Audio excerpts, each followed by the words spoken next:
Hello and welcome to the Computer Game Show. My name's David Turn. I'm here with James Farley. Hello. Matt Murray. Hello.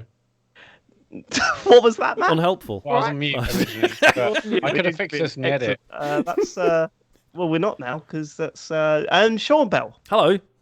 We'd like to start the show by thanking our Patreon producers this month, the Full Nels crew, if you will.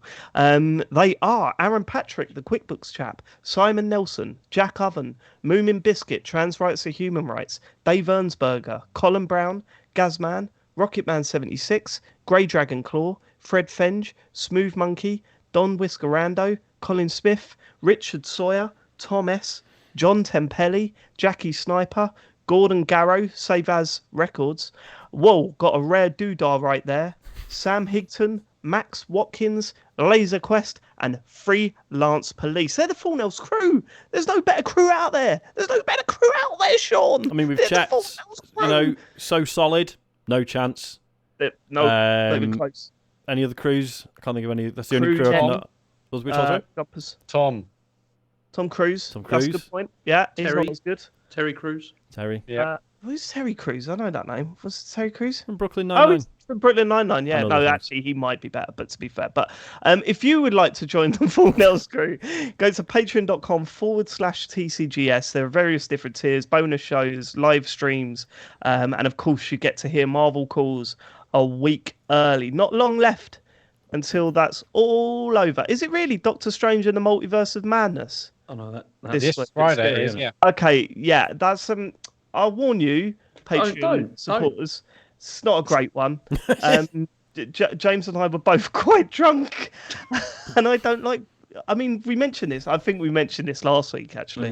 Yeah. It's but fine. yeah, It was fine. I don't know. I stopped listening back to it, so I don't know what's said in the second after that podcast. But Well, it's going to be an interesting one because it's a divisive film. I really like it.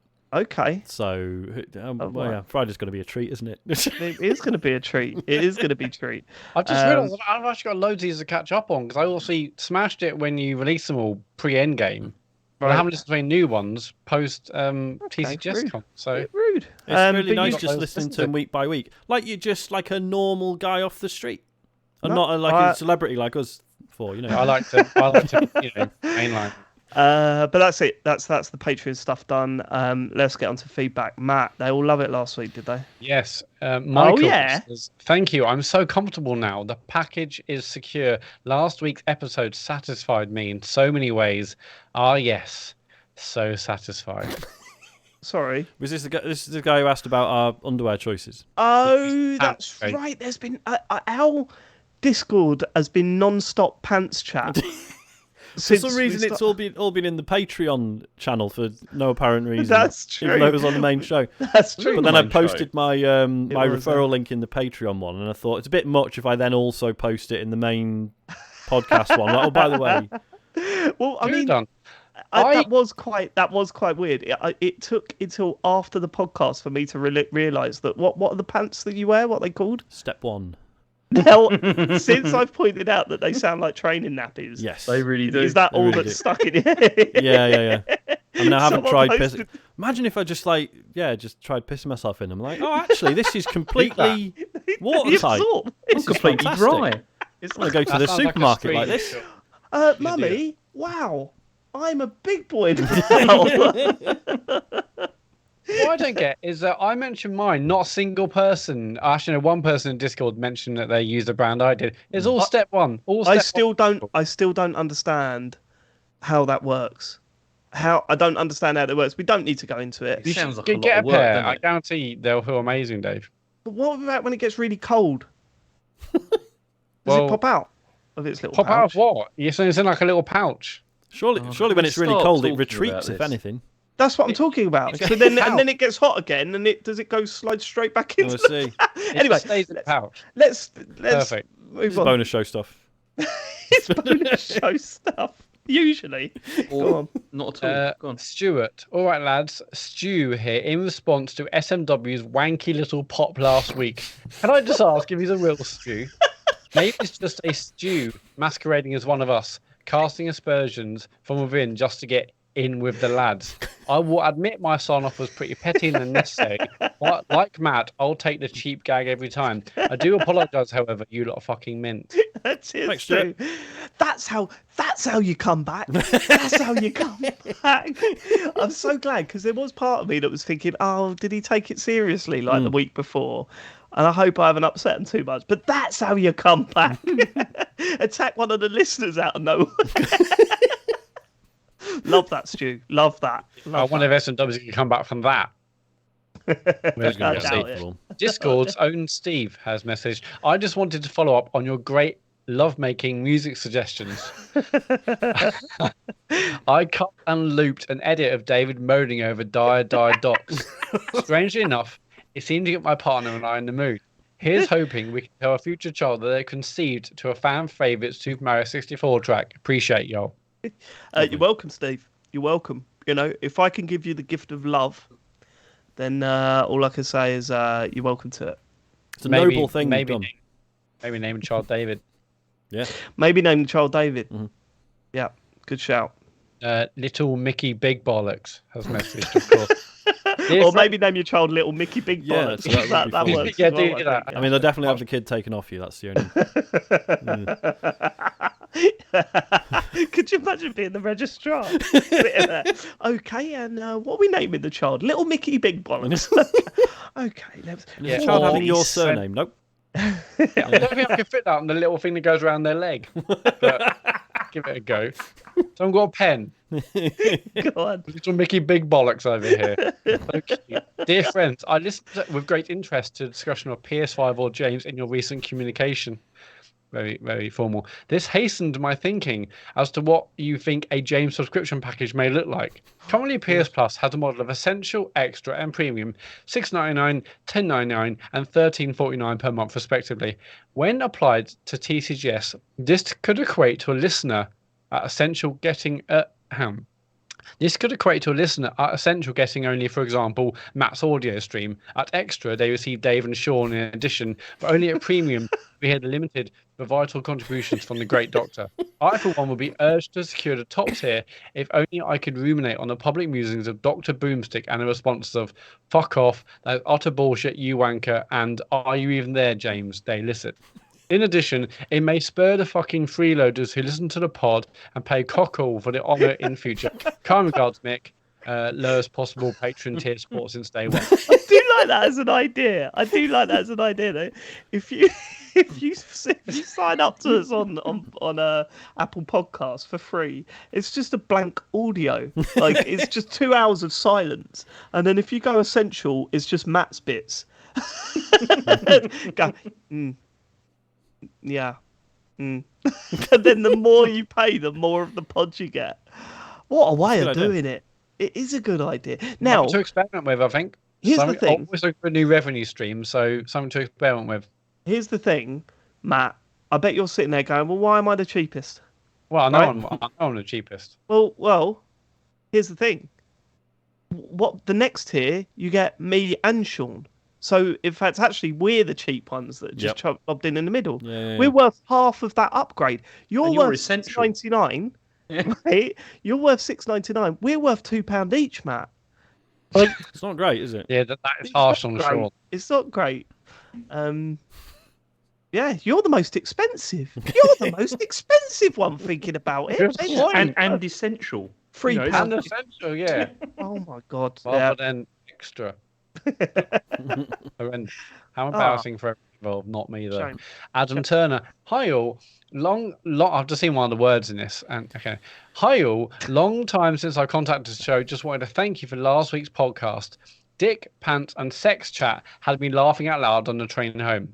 Also, as an ex-British snowboard instructor, I would want to encourage Matt to keep going with his lessons. In the beginning, it's hard to learn and a lot doesn't make sense, but it will soon click. Once you're signed off and free to go on the main slopes, I will happily come riding with you and give you some pointers to help you improve. I'm not far from your neck of the woods. Keep up the good work.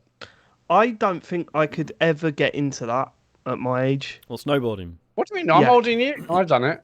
Yeah, I know, but I don't. You're different. I'd be way too scared. I'd just be too scared. I'm too fearful of falling up. Like, I'll just fall over normally now and it hurts. And it didn't used to. Do Do you know what I mean? Now I'm thinking hurtling down on a fucking bit of wood. I Down did a it the other mountain. day. Also, I like, fell over my bike and shouted. I mean, Do you know how much money I paid for that video, James? swore really loudly. What did you It say? yeah, you did. No, just like for fuck's sake. Oh, yeah, that's a bit common for you, isn't it? Well, you fell over where? Sorry, James. Outside my house. It was dark, and I was trying to get on my bike, and I slipped, and then fell on the bike and fell over. Please, Oh, anyone God. in Germany that's got a Ring doorbell that might have that footage, please get in touch with the show. Really? I'd love that. What were you saying, Matt? Sorry. I said that I would love to see that as well. I would love to see that Okay. as well. Yeah, so I've actually passed on my snowboarding lessons now. If anyone's following my Instagram or Twitter, so I'm fully lessoned up. I'm allowed on the big slope, and it's good fun. I'm looking forward to the holiday where I'll probably break every bone in my body in about a month's time. I'm not really scared about the hurting myself. I don't really care about that regard. But Look at you, No, absolutely. it's What a more hero! it's more just not making an ass of myself. But I've done enough lessons now. I think I've Don't got mind death, but public humiliation. No, thank you. the death I welcome. This is sure. coming from a guy that drank 2 liters of milk on stream and then threw up into a bin. When did you start worrying about? Oh, I embarrassing haven't. I yourself? need to keep. I haven't told the story of the really horrendous day of lessons on the Patreon show. I'll do it, but no, it's just since then I've been like, oh, anyway, don't worry. I've passed my lessons. I'm qualified. I'm excited for the holiday now. Qualified. Yeah, I got I'm done up to level 6 now, which means I'm fully. I can put on my LinkedIn everything. My fully qualified do. snowboard. It's like an official thing. No, it's just something they do at Snow Zone, like the. Right. But I I'm love level the fact that 6. it's called Snow Zone. Yeah. There's one in Milton Keynes. Milton Keynes. Yeah. I used to live around the back of it. Escape, it's called, or it was Yeah, called. yeah, back then. same here, yeah. Yeah. Anyway, that's boring. Next. Yes, John Tempelli. Hi, legends. Thank you so much for all the content you guys put out there. You're all absolutely on top of your game at the moment. Oh, Hey, did you thanks. catch Oh, and then he talks about the secret developer room. Yeah, and this is now in the news, isn't it? So maybe we should. Oh, I delete see. This. Sorry, John. I see. Yeah, sorry. It's in the news now, John. We're going to discuss it there because it's thank you, it's John. quite something. We'll mention that back when we get to the news. Concerned listener, love the show. Is James going to apologise for his fart at 1 hour 58 minutes 35 seconds last week? I think he should. James. I don't know what this was. Well, I've got it. Go on, I've lined it might, up. but It's a clear fart. You've got to listen, and we will play it at half speed. is it me? Well, I mean, I don't know who else it is. You're the one that farts all the time on the show. But just listen. that's It's ridiculous, it's between Sean speaking. Are you ready? Here we go. How long ago did you do it? I mean, you're going years back now. Right, okay, so I'm talking about last year I did this. So, and they were doing that shit. okay. So, There you go. yeah, maybe it's like new to Yeah. it. It's But yeah, I fucking mean, new since to I was converted. Did you hear that? Did you hear that? Okay, not hear okay. that. So let's go 3/4 for. Here we go. Right, okay, so I'm talking about Yeah. last year I did this. So, and they were doing that right, shit. okay. So, There you go. yeah. Here we go. Maybe it's like new to it. Yeah. It's Here we But go. yeah, I mean, since I was converted to step on James. I don't think it's conclusive. I mean, I don't think it's conclusive. I mean, it could be a number of things. I mean, if it even was me, it could possibly be the chair. That happens sometimes. Oh come on, that was a fart. squeaky shuffle of the chair. It could have been that. It could have been me going like this. Hang on, like Oh yeah, that Yeah. sounds like no. It Just could be that. that. If It could I have been me opened- going. Yeah, that could have been it's that. all sorts of things it could possibly be. But I will obviously apologise for any errant noises that Well, I James, just tried to see if I could open a second Audacity thing, but I can't whilst using Audacity, so I couldn't check it live. You might remember, Matt. It was my edit. Oh, was it? Was it? Yeah, Brilliant. so I may You have can't, checked. though. Have you checked it out, Sean? I've Go on. checked And it he out. may have messaged me to tell me exactly what Well, the obviously results this were. is. Go on. So presumably it was me, and so. No, it was not. No? Oh, okay. It was this actually Matt. Can I before Matt says anything, can I get an apology, please, for always being the person that gets attacked for this, even though, again, it wasn't It was me. a bit harsh that they've just assumed it was you. Yeah, I mean, James did once fart for 3 hours straight. but we That's did. a 3-hour fart. But That's that, true. that email did get that show did get cleaned up. eventually. Yeah, I know. I had to clean it up. I think Yeah. my ears have never recovered. I've had tinnitus ever since I did that episode. Go on. Yeah. Matt, what have you got to say for yourself? next message. No, not What's next message. What have you got to say for yourself? Oh, I don't believe that was a fart. I think, as James said, it must be me banging the desk. So, Yeah, makes perfect very sense. good point, James. Okay. Sir Resner of the Savage North. My beef with self-checkouts, not only are the... Oh, God, this fucking podcast. My beef with self-checkouts, not only are the machines taking over people's jobs, you're also doing unpaid labour scanning and packing your own bags. Sean... Okay, this is separate. Sean, have you been working out, mate? Your guns look massive on the homepage group photo. No, that's just 100% natural beef. Plus, that photo is about 3 years old now at this point, maybe more. It was one of our EGX shows. 19. Wasn't it? Yeah. Yeah. Fuck. God. Yeah. Okay. I've just withered away since then. Sorry. We don't need to go over the self-service checkout stuff again, do we? We're fine. No, we've been over there. It's a good point they've made, though. Yeah. Roberts. Hi, guys. Just want to say thank you for your help in promoting my Just Giving page. My wife has recently recovered from thyroid cancer. Luckily, it is one of the more treatable cancers due to advances in medical treatments over the years. That's why I am raising money for cancer research, as their work to create new treatments is vital. I've had some donations from the community already, and I'm very thankful for those. Just shows what a great community you guys have created. If anyone else would like to support the cause, my Just Giving link is pinned to my Twitter profile, which is at Bryony UK, which is BRYNYUK on Twitter. Also, we've retweeted it in the last few days. So Yeah, and thanks to everyone that chips in. It's always nice to, whenever we do that, see in the comments, hey, from TCGS listener or TCGS family or whatever. Yeah. Love all that. Yeah. So keep it going. That's nice. Yep. And that's it for feedback. Go to tcgs.co/dear TCGS. Cool. James, it's time for the news. It is. So, Unbelievable. What? Unfucking believable. what? Last week, you just went, I've got a new thing to do now when I start the news. What was it? I've forgotten. Hello. Oh, okay. Right. Okay. Sorry. Okay. Do it again. Okay. All right. You ready? Yeah. Yeah, nice one. James, it's time for the news. Hello and good evening.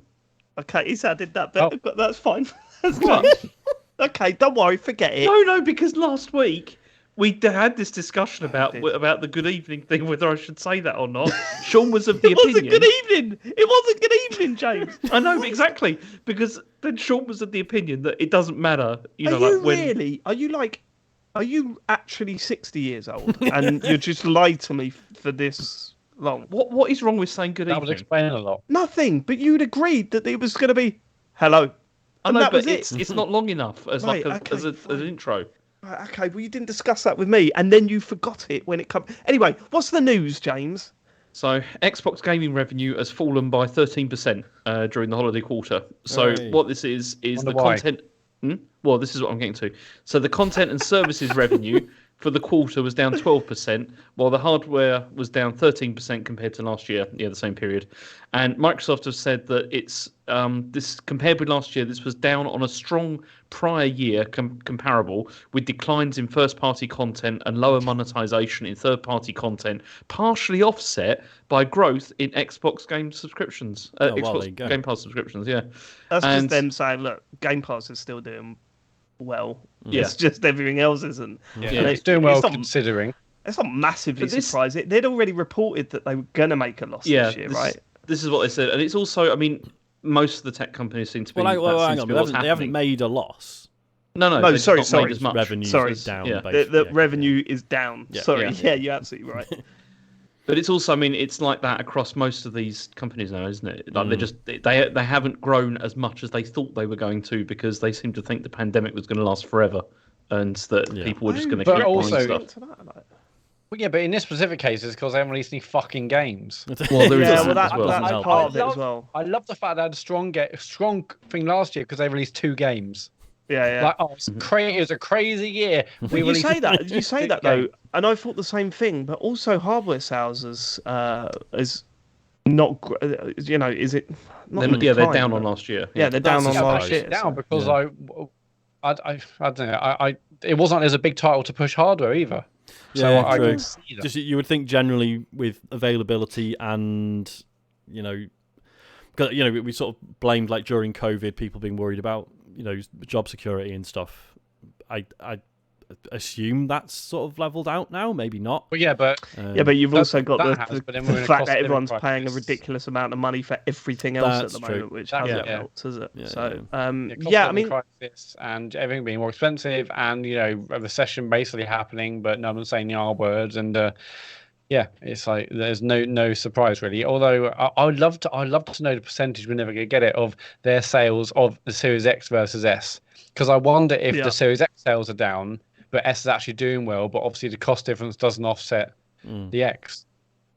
You've got to assume the S is doing really well, especially given, as you said, the cost of living crisis. You just don't know. You just don't know. Honestly, it's so it's so crazy. It's funny. I know people that don't even know there's a new Xbox out, and I know people that have got like 3 of the fucking things because they're so cheap. You know what I mean? It's nuts, really. So then the other thing that's happened is, obviously we talked about all the layoffs last week, and 343 were one of those companies that suffered from this. And Microsoft has now made a statement about Halo and 343, where they said, what we're doing now is we want to make sure that the leadership team is set up with the flexibility to build the plan that they need to go to build. And Halo will remain critically important to what Xbox is doing, and 343 is critically important to the success of Halo. Right. They said, and then 343 then said, Halo and Master Chief are here to stay. 343 Industries will continue to develop Halo now and in the future, including epic stories, multiplayer, and more of what makes Halo great. Then Phil Spencer chimed in and he said, I'm going to let 343 talk about the plans they have right now, that people know that they have the next season that's coming up and they're excited about that. They've got some things, some rumoured, some announced that they'll be working on. They're excited about the plan going forward. I look at, say, the work they've done on Forge and the amazing support we've had from creators there, the timeline for Halo. Halo is always going to be one of those things in my mind, and it's part of Xbox lore, part of the foundation of what Xbox is about. Do you notice something there? They never once said Halo Infinite. Yeah, just referring to Halo, the franchise. No, when they were originally talking about Halo Infinite before it came out, it was like, this is it. This is Halo, and this will be Halo going forward. Well, I'm genuinely think they're going to try and scrap and restart. Phil Spencer has said, he said in this interview that it was like Infinite hasn't gone as they were hoping it was going to, in the sense of in the sense of it being they've kind of failed at the live service side of it, like it hasn't really worked out. Yeah.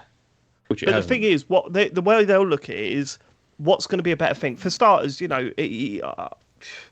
it's a Game Pass thing, right? And I know not everyone bought it on. Like, some people would have actually physically bought the game, but the way they're looking at it, surely, is that we just release some new content for Halo Infinite, a game that seems to just be completely wiped from gamers' memories, or do we start again? And do we, not even start again, but what if we just relaunch under a new name using the stuff we built up with Halo Infinite? It just seems like the natural thing to do, really. I still think they could build on Halo Infinite. Like, there's so much there. They can, man. I don't think it was a substantial relaunch. I think if they took the same base and tried to call it something different, everyone would take the piss. Right. Okay. but the problem is that they've released. Do you remember when the game initially launched and everyone was like, "I'm going to wait for the co-op to be added"? Yeah. Co-op was added. No one seemed. That's not true. I've been playing it. But then hadn't most people lost interest for other reasons by then? It was like there was just zero noise around it. Yeah, exactly. Forge came out. It's not really done much to the numbers.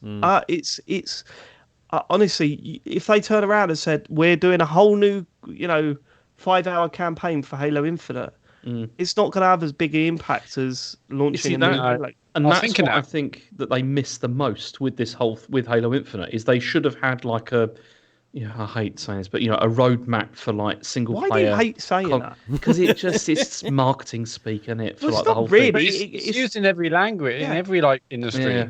Well, yeah, okay, fine. Can you imagine? You can't just say, okay, fine, in that way, as if to say, I'm not listening to you. No, it's just like blue sky thinking and all that kind of thing. It's just a roadmap. It clearly it hit this is what we're aiming at. This is the content you've got coming. It makes sense to me. That fine. But you're right. You're right. I think that they would have wanted a roadmap, but all that time was spent rebuilding the fucking game after we saw Craig. Like all that time they would have put into the content that was coming out over the next 2 years was done trying to wipe people's memories of that absolutely appalling first showing. Do you know what I mean? Yeah, what I keep thinking is like, could they do like a Taken King? With that came to Destiny and was like, holy shit, this is almost. It wasn't. Yes. Destiny didn't need as bad a reset, obviously, but it was like, holy shit, it feels like a new game. All the changes, all the balancing, all the content, like they're doing as much or like more kind of standard Halo single player stuff. They could have taken King, massive patch, loads of stuff within the game, multiplayer balance changes. Like that would be awesome, but I don't. But Destiny's in a way better position when Taken King come out than Halo Infinite has been. A month after release. Well, I do agree. I mean, even if they did do something amazing, it like the name is just. It might be too late for the name Halo Infinite. It feels like they could or should restart in some regards. Which is really drop Infinite and call the next one Halo such and such, and each iteration, as you say, like Taken King, has a different subheading. But overall, it's just called Halo. I was going to say, like, if they announced that Halo Infinite was coming to an end, can you imagine the number of people rushing to Photoshop to remove the "in" from Infinite and post it on Twitter? Yeah. I mean, let's do it now, Sean. Yeah, just get it ready. Get ahead of the curve. Oven ready. There will be jokes, but I can't see what other way they get out of this. I still think they can do something with this because this is not Anthem. Like this is not like Anthem levels of like disinterest. There are people playing Halo. Like still, definitely there'll be people playing it. It's just I think they could relaunch it. I think it'd be possible. Okay. I would love them to. I just don't. Looking at what they're doing up to now, where things taking forever to get a season out. What is happening over there? Yeah. Okay. All right. So after this, though, we've also had a Xbox Developer Direct that came out. I'm wondering, and I've been wondering since we watched that, was it decent or did I just have insanely low expectations? No, it was decent. I think it was decent. It was okay. And it was, I think both, David. It was pacey, if nothing else. Like it did its job and then disappeared. It wasn't. In terms of style, I think it worked. I don't think there was enough games to fill 45 minutes, if I'm honest. Maybe not. But I think it was. I think they're working on the style a lot better. We didn't need to see developers. Well, we still saw that stuff. Some of the some of the developer stuff was a bit weird. But it was a massive improvement, right? It was 45 minutes long. They showed us 5 games, and there was a big, massive surprise in there that looked good. We've seen big, massive surprises before, but you sort of go, okay. Whereas this one was a brand new game. We'd never heard of it before. It looked incredible, and it was out now, which is huge. But okay, it's a different vibe to a direct because that's just trailer. Whereas this, it was trying to fuse the, trailers with developer kind of behind the scenes stuff, and some of it could have been a little bit shorter in places, but as a first step, a million times better. So I think it's a little bit of both. I think I massively low expectations. I was just saying, hey, they did the format correct. That I'm happy enough the fact that in future we can maybe do talk servers on this because it doesn't take 7 hours. Yeah. It was just 45 minutes, a little bit long. Maybe they'll do short ones in future, but they nailed that, and the game's also good as a result. Okay. So let's go through the games. I still wonder whether it would be better to just do how like Nintendo does it and everyone else does it, in the sense of like having the trailers and the build up to that, and then afterwards having developer stuff if you want to. Yeah, but then the developer stuff wasn't. They did do an after show that went into depth. The developer stuff wasn't overly long. There was a couple where it was like, okay, we can move on a little bit now, and some of it's a bit cringy. I found some of the Minecraft stuff a little bit cringy to watch, but who cares really? If that's how they want to present it, it's a million times better than what they have been doing. Exactly. So let's go through the games. So we had Minecraft Legends, and that's coming in April. So I had a feeling that we got complete, because I watched this the next day with Harry, and I thought, we got completely the wrong end of the stick of this, didn't we? How so? Did we? Well, the way we were talking about it on stream was that we seemed to think that it was some sort of persistent world that you can build stuff up and go out on missions together and then carry on building like a town. I don't think it's persistent, but it is like an instance. Like you start up an instance and then you do Yeah, that but I every time, think it's isn't it? just battles. It's like a MOBA. Yeah, it is. Yeah. Yeah, I mean, sorry, That's not what we were saying on the show, James. Mm. that one, they were just showing the PvP mode of Legends. So Right, it does, okay. like we were basically showing like the big multiplayer aspect of Legends, but one would assume it also has a single player mode and all the other bits. But we were just seeing the big multiplayer battle. Yeah, I mean that just looks like a MOBA, right? Like the way they were talking, they seem to suggest that the rounds are not going to be that long. I mean, MOBA is all about the 3 lanes and stuff. It's not really MOBA, but Yeah, it can- what do you mean the 3 lanes? Sorry, maybe I'm I unfamiliar. don't. Yeah, it's not a MOBA, Dave. yeah. What's the one? No, sorry. That Okay, had 3 okay. lanes going up and down and So what's the one that I fucking played where you build a base and then you got to go and attack the other base? Warcraft. No, you know I've never played that. So what's a MOBA then? Go on, explain that to me. Massive online battle what is it? Maybe it's about like Matt says. So there'll be like an arena. They'll usually split into like a couple, like 2 or 3 different lanes. There'll be like hero characters and then minions running about, and it's all sort of using special abilities and stuff. So what That was sounds this quite a lot Minecraft? like this. Yeah, that's what I'm saying. It's this isn't a MOBA. If you look at So a what MOBA, is it it's then, totally Sean? The different. MOBA's all about 3 lanes. This is not that. This is just like a massive online kind of. I don't know. And it's all like hero characters with like set special abilities and stuff. This is different. Right. And you don't build a what's base this? in a MOBA either. I don't know. This is like a weird sort of action strategy thing, isn't it? But where you're also building up your own town in between combat and stuff. It's where you've got like hero characters, and then you like have like minions and stuff that go around with you, and then you like attack bases and stuff. It's very good, James. If you knew This what is a not a MOBA MOBA. was, this would be a lot easier. My God. Yeah, it was not what I thought it was when I first saw it. So I'll be interested to see what the single player or the PvE side of it is then. Yeah. Because when I watched it back with Harry, I was like, "Watch this, you're gonna love this." And then I watched it and I was like, "No, you're not. You're not gonna want to build a base only for some pricks on the internet to come and blow it up. Like that's not what you're gonna be into." I watched it with Asher, and he was just like, "Yeah, it looks all right." Yeah. He wasn't that jazzed. Less so than I was expecting. I thought he was going to be really into it, but yeah. not so much. Next game was Forza Motorsport. They showed this off, but there's still no release date on this. We don't know when that's coming, but presumably. God, was there not? I think I by the just end of the year. assumed there was. There will No, be. there's It'll not. be the end of the year. It'll be like Yeah. November, December time. And I mean, God, we watched that again in 4K or whatever, and my word, does that look good?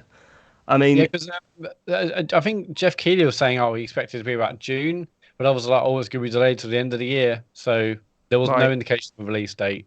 because this Forza, right?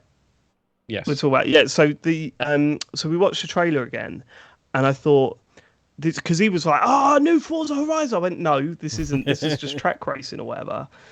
And I wouldn't buy this. Like, I'm a Forza Horizon guy. Like, I wouldn't. But the fact that it's on Game Pass, like, I'm absolutely going to be playing this game. And honestly, I don't know if you watched it in 4K, Jack. It looks incredible. You're not bothered by this at all, are you? If I'm going to play one of these, I would play Horizon over this because it's just. You didn't play much Horizon, did you? Exactly. I mean, if I was going to, because I prefer arcade style races to. But you really like Gran Turismo. Not really. I mean, I never finished it. I mean, Also, Horizon is pure arcade. You were raving about it when it came out. I'm raving about it. I said it. I remember you I said enjoyed you what I liked the played of it, Titanic but yeah, exactly. I like the Love that. Titanic bit. That was good. Anyway, no, That's it's such a stunning. fanboy. Well worth watching it, as Dave says, in 4K. I mean, would I buy it? I'm not sure. I don't have to worry about that now because it is Game Pass. But I'm definitely interested because I never really got into a Forza Motorsport game as much as I loved the Horizon ones. So, yeah, pumped to see more about this. And yeah, looks good. Okay. And then Redfall, which launches in May. That's coming. I was still sort of. I was wondering if there's going to be a delay to this still, just because we'd seen so little of it. And May is quite close, but no. Yeah, but then when you saw the footage they showed, you go, "Oh no, this looks fine. there." Bring it out now if you want. Fine by me. Yeah, this looks pretty great, doesn't it? I mean, really in a good. very scaled down, like it doesn't look like this is going to be a huge, massive. Did you not get that feeling? I know what it you felt mean. more like an original Left 4 Dead than it did, say, a Destiny. But that's fine because no one's been able to recreate the Left 4 Dead magic, have they? Including the people who made Left 4 Dead. So I know. Vermintide 2 got close. Oh, that's I true. would Yeah, say. the Vermintide. Yeah, and that to be was fair, good. because Darktide came out on PC Game Pass, but has failed to materialise on consoles yet. So Is that the future one? the 40k one? Yeah. Yeah. I think it is coming to Game Pass. I think. That's what I mean. just It's not already yet. on PC Game Pass. It's just for some reason the console version's not come out yet. Okay. I don't know what's going on there. Yeah, this looked way less Left 4 Dead than I imagined. I know really? actually a lot of people say no, it isn't actually Left 4 Dead. It's more than that. But it felt like, well, it just felt a lot slower. I think they showed kind of like almost like public event stuff that you would see in Destiny in the world. At first, I was like, "Hang on, is this kind of like State of Decay-ish in like how big is the open world outside of these little missions?" It wasn't just literally, at least from what I took from it, linear Left 4 Dead style missions. So. Yeah, it actually interested me a lot more than I had before because I thought, as much as I love Left 4 Dead, I was like, if it's another one, fine. But yeah, this looks like it might have a little bit more to offer actually. It looks like more sort of mission based, like because Left 4 Dead's not like that. Obviously, it is like more linear and sort of just get through the level. Whereas this, it looked like you could go across map and Plus combination this is of magic and looked really cool. Yeah, plus it sounds like this is perfectly viable to play through it solo as well. Which I know Left 4 Dead, you can play with the bots, but should you? Don't really want to, do you? Yeah, it's not really viable. Proper excited about this. Okay. Then we had Hi-Fi Rush, which was a surprise launch. So this was Tango Gameworks, and we didn't know that this was coming at all. I mean, although we did. I mean, there were hints, weren't there, before the show? I think. This leaked the day before, didn't it? And it was, but the leak was literally Tango Gameworks are announcing something called Hi-Fi Rush. That was all we knew, and to be fair, it we could knew have the been title, nonsense. did we? You haven't knew a name, yeah. Oh, right, okay. Wow. Okay. Yeah, brilliant. What a launch, and to announce that it's out now, it was fuck. That's the stuff we dream of, isn't it? Yeah, absolutely. How they managed to pull it off is beyond me. They must have been sweating when the title leaked. But to still have that moment where they announced that it was out now was just such a great. And for something that's so like, not a game that people were expecting or asking for, but just something so unusual and not just a sequel, bold and striking, and like they knew it would work as like a surprise reveal, especially with the pedigree of the developer and stuff. Obviously, that if it was something just coming out of nowhere, it'd be too big a risk. But yeah, it's just the fact that it's the new Shinji Mikami game and it looks nuts.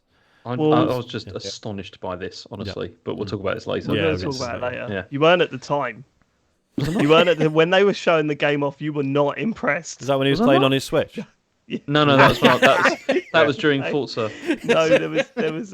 You should watch his face. He was cringing at everything the lead character was saying. Yeah, you were. Yeah. You watch it back. It's really funny. It was too much wisecracking for you, James. Yeah. Well, we'll see how that worked out.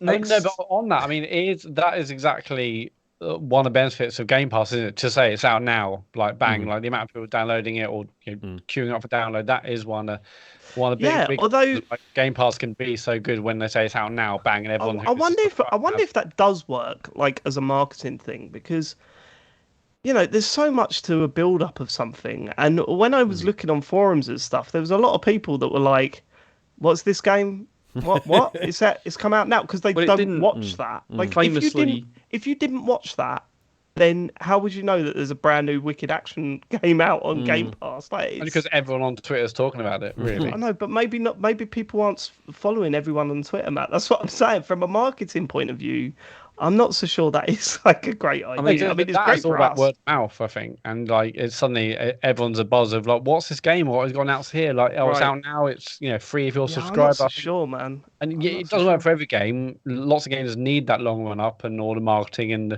the media push, etc. But for games like this, where it's like brand new IP, a striking visual style, it's on Game Pass. Like these are the big bangs that just get out there, and everyone's been talking about it every single day on like Twitter or Instagram, all sorts of. I've seen it, so it's clearly worked this time. It's not necessarily a model that everyone should go away and kind of take for themselves. But for this game, this project, and Game Pass, it's a perfect mix. Famously didn't work for the Saturn, when they just suddenly just dropped it. Because that wasn't on Game Pass. It was. Do you remember when like Rocket League landed and was on PS Plus, and it was like this incredible capital M moment. Yeah. And then, like, over the next year, there was like a few other sort of sports-like games dropping on PS Plus or Game Pass or whatever, and you just knew they were hoping for a Rocket League moment. Sure, and it just didn't. Sure, but I'm still not convinced that this wouldn't have been bigger if they had a run up to it, because you just got to look at this game and go, oh, I mean, you see our reaction to it when we were thinking it was coming out later in the year. Mm-hmm. We were like, right, we've got to keep an eye out on this. It's a rhythm action, like, fighting game that looks like not many games out there. You know, I think a build-up, people would have been interested in this game and following it over the next couple of months. But, yeah, but I mean, you'll never know. I mean, you never know, because we can't go back and take that back. But from if you our could go back in position- time, is this the thing you would change? If you built a time machine, it's like you can change one thing from your past. Well, I'm going to go and tell Bethesda to they need to leave do a it a long little run bit. up. Yeah. No, I mean, from our perspective, like, it's the best thing ever. Like, it's the best thing ever. But I'd love to see numbers and stuff and see how that works out. I'd be fascinated to see what that looks like in the As a marketing curve. department, right? Yeah, Was like as a graph, like how many downloads they had from that moment. Like how, like, did it just like blip that first night and then shoot up, and then how long did it take for it to start really gathering momentum? I mean, I bet you they won't do it again. I reckon this was because it was the first Xbox Developer Direct. I don't think we'll see any surprises like this from the subsequent ones. I think this was just to, just plant a flag and go, there you go, watch these in future, even though we won't actually do anything like this again. Right. I mean, who knows? there's a bunch of stories today, and people saying actually, it's a bit different, but the Hi-Fi Rush apparently has out-earned Forspoken's launch week sales on PC. So even though, really? and also to buy games like, $30, I assume £30, Forspoken is 70. So, also they've released this to buy at a cheaper price as well. So that's bound to How much help. is it to buy this thing? £30. 30. Oh wow, that's pretty good. Yeah, because it's even on PC, isn't Forspoken like 70 quid? Yep. It's just ridiculous. And isn't also, it? there's been some fuss over the minimum specs as well. I say Right. fuss. I'm not like it's valid. Like the minimum specs are pretty ludicrous for it, so it's not been hugely well optimized, I guess. But Okay. Okay, last game they showed off was The Elder Scrolls Online. okay, next story. No interest. No, don't care about Necrom. Do you know It's coming in June? Because I said I was going to try and play this. I did, and yeah, it's definitely one of those, but with the added sort of MMO wonkiness. Yeah, not for me. I mean, it was never going to be right, so maybe I just shouldn't have bothered. But yeah, well, I don't know. I thought it would be nice to like load it up and be like, yeah, do you know what? I can wander around all these worlds and like it looks quite nice, and then maybe that'll be fun. But it hasn't grabbed me at all, sadly. Plus, it takes up like over a third of my Series S hard drive. So. I know they announced every DLC is free or something for a period of time. Oh, did they? Right, okay. I'm sure they had that chart on screen which showed every one of the DLCs, like a lot of their covers of books, and I think they're free. Like, so how big is the Series S hard drive? Why don't we stop talking about The Elder Scrolls Online and move on to something else? What a conversation with Sean. I forget how big the actual hard drive is, but it's like the James. functional, usable free space is like 300 odd gig, isn't it, James? You wouldn't download all the DLCs. Yeah. Hey, Never mind. James. Anyway, Neil Druckmann has said that Naughty Dog is done with Uncharted. Yeah, but apparently Sony isn't. Well, that's the thing. That's what's really weird. So he said, for us, Uncharted was insanely successful. Uncharted 4 was one of our best-selling games, and we're able to put our final brushstroke on that story and say that we're done, we're moving on. And then he said it was possible they could do a Last of Us Part 3, but there has to be like a good story to tell, and he claims they haven't got that yet. But then the other thing that's just happened is that Sony have just released this advert, which is called Live from PS5, which features all these like live action news reports from different PlayStation games like God of War, Horizon, Gran Turismo, and stuff like that. And then there's one section of this that has got, what is it? It's like a young woman in a cave with a flaming torch. Yeah. and she's like blowing dust off an ancient artifact and all this. And so there's speculation this could be an Uncharted I spin-off. mean, if it's not Uncharted, then I don't know what. I mean, I don't know. They're making an alternative to Uncharted, but I assume Sony own Uncharted then, and that they can. Yeah, no, because they own Naughty Dog, don't they? Yeah. So it's the whole So thing. they could get but another. could- They could could get another Sony- team to work on a new Uncharted. Yeah, Uncharted they game. could they've give done this Uncharted to someone before. else. Yeah. Which they have done before, because there's been like Bend Studio did Uncharted Golden Abyss. Yeah, Oh, that's right, I yeah, saw yeah. people saying Bend, and I think Yeah. Ben was saying earlier last year they were working like more of an open world game in this engine, this and that, and so I it will bet make Druckmann sense. don't like that. I bet he's not on board with that, right? I bet he's sitting there going, "Hold on a minute, this is my baby." I just got a feeling he's not happy with that. I And think he's rubbing his hand, saying, "Well, we've done an incredible trilogy, ended the right way. I We'll see suppose how so, yeah. someone else comes up and tries to do what we've done." I mean, doesn't this pretty much confirms they are working on something neither Uncharted or The Last of Us, right? Because they are clearly, because of the way game development works, it'll have been in pre-production for a while already. If you're saying definitely not Uncharted and we don't know about The Last of Us, they're working on something. That's Well, Otherwise, The Last of otherwise Us. he's bullshitting. Like, which is also very, I suppose it's possible. yeah. possible. I mean, I mean, there's every chance that they could be working on the new Uncharted. It's, this is all mind games at this point, isn't it? I mean, do would be we- shocked Sorry. if it's not The Last of Us Part 3. I'd be certain that that's what's coming next. But from them. we know what they're working on. Go They're on. working on multiplayer Last of Us. Well, apart from that, as a single player thing. Yeah, but you said apart from that, that would be a massive undertaking. Like, it looks like they've totally gone back and, it's not just like a mod or something added on to Last of Us. It feels like it's a whole different beast now. What a waste of energy. I don't know, there's I mean, people in that like terms that. of like the likelihood of Last of Us Part 3, on the one hand, it would seem silly to waste the sort of momentum and prestige that series has, but also if Neil Druckmann's saying like it's a genuine question over whether or not we've got any good enough ideas for it, I would understand and respect the decision to just be like, no, let's just leave it as it is, because rather than drag it out too long and ruin it. Fine. Yeah, it's too soon for Part 3. I reckon they'll do another game and then come back to Part 3. If they have the ending. I mean, Part 2 ended. Is a good ending, but I can see a third for sure. So I think something else will come out. And it should send I in love your great script things, very ideas. different. Send them a manuscript. Just go, here you go. yeah, Be working on this. Use it if you want. I Here's the love them rights. to do something totally different, totally new IP or something. But I let's wouldn't see. even mind it being a third-person action game, as long as yeah.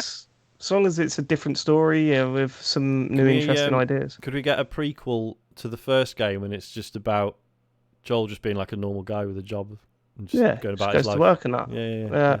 Yeah. I like We that. haven't actually talked about this. If I ever was to leave you. Are we watching a TV show? Not yet. Yeah. I'm 2 episodes in. I'm loving it. Yeah, Absolutely loving see. it. Although I realise that I'm being the annoying person in the room with my wife at the moment. I'm- What happens in the game? Yeah. This bit's from the game. I want to do that, but I'm like, I promised Joe. I was like, I every scene. I'm like, that's from the, and they no. So I'm just, bottom my lip and watch it. But no, Wait until the fucking giraffes come up. The lighter, it's the same as. Do you know how weird my brain is, right? I was reading after the second episode, there was a bunch of people saying, "Oh, I like the changes they made." I didn't like the changes they made. There was one bit where I thought, "Oh, they're going to do the giraffes now." Like, that would be like a major thing. Gotta front load the giraffes, guys. Come on. Telly rule number 1. There's actually You know 100 what? giraffes now. Yeah, what would they happen? do- What would happen if one of the changes they made was that they don't see giraffes, they see rhinos? Oh, for fuck's sake! You're one of those people that starts up a letter writing campaign. I was going to say, You know, Dave would be just- like, "Do you know what? Up until now, I wasn't on board with death threats, but now You're one of those people. Right, is that it? Sorry, James, are you watching it? No, not yet. I'm waiting until it's finished and I'll watch the whole thing Right, with Chen, keep like because, yeah. It always does my nutting. Be part of the conversation. No, because I would do that, but Chen wants to watch it as well, and she I know, hates I know. watching stuff like 1 week at a time. She That's likes to true. watch it all in I one see. go.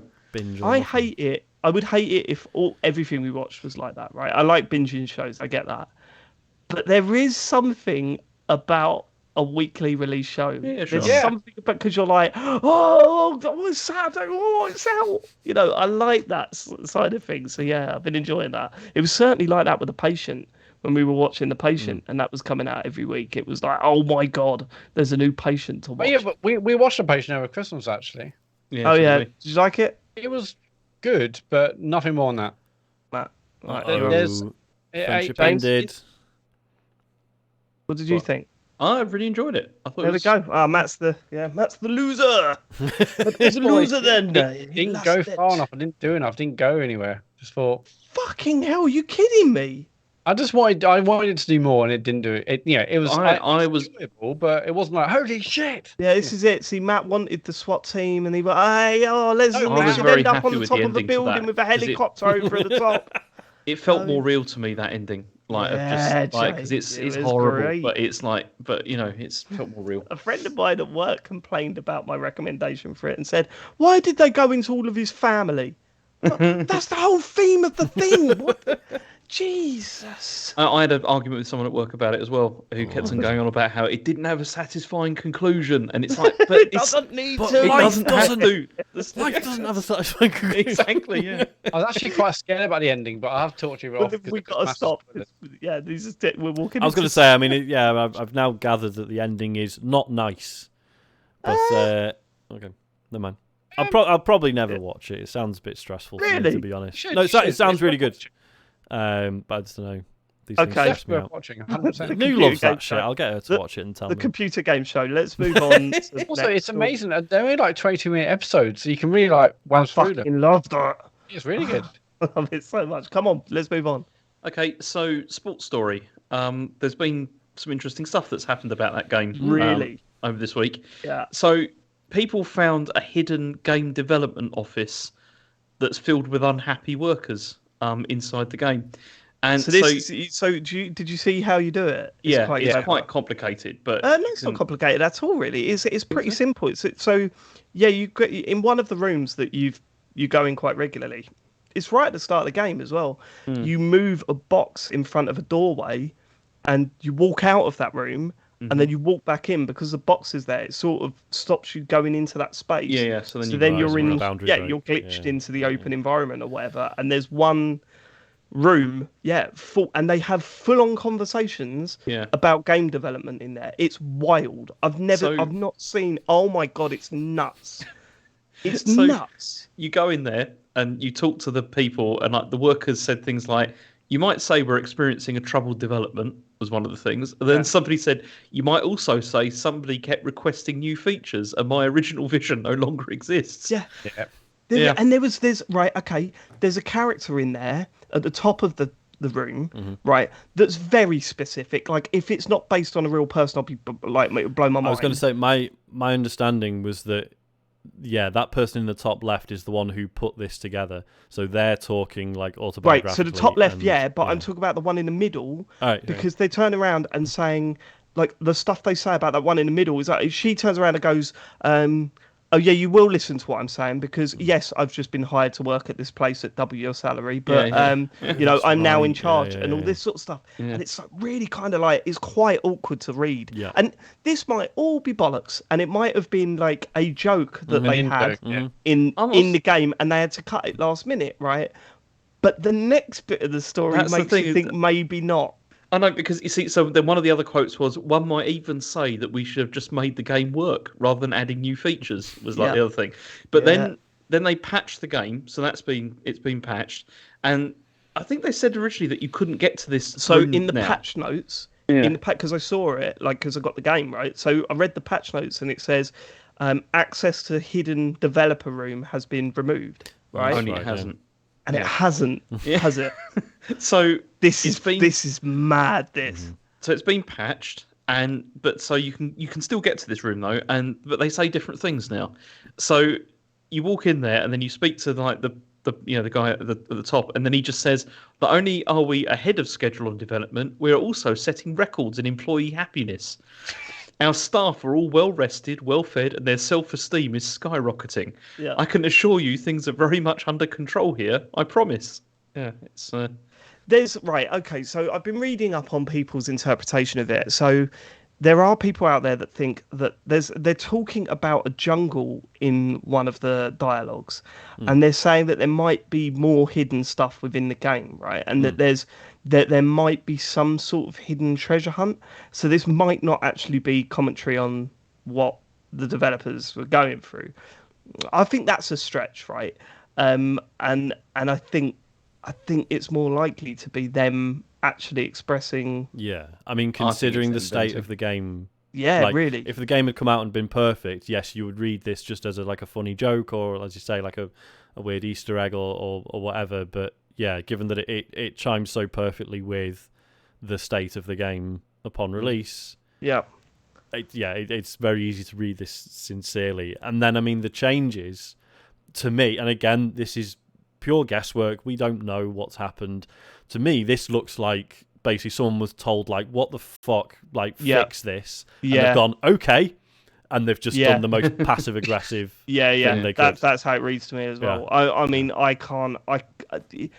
I'm someone's going to get fired and the real story is going to come out at some point. I think the patched version is worse, if anything, than the first it's one. It's way more scathing, especially in context of what's come before it. It's madness. It's like, honestly, if this is really the developers talking, then I've never seen anything this scathing in a video game. I mean, there's always been hints and stuff and maybe little comments here and there, but this is just like flat out fucking hell. This is really, like you're playing it, or I didn't play it. I watched it on YouTube. But I'm watching it. I'm thinking, it feels like I shouldn't be watching this. It feels like real sort of airing your dirty laundry in public. But it's weird, like you say, like the possibility that might be a joke or whatever, because like it made me think of. So there's a cartoonist, comic artist I really like called Chris Ware, and you can he's like published like some of his journals, right, where he's like he's loads of his sketches and stuff, and there are pages where like he's sort of half drawn something and he's got it wrong, and then he's scribbled like fucking idiot, or like so fucking shit at drawing, or like these comments that probably not healthy, right? You shouldn't talk to yourself like that.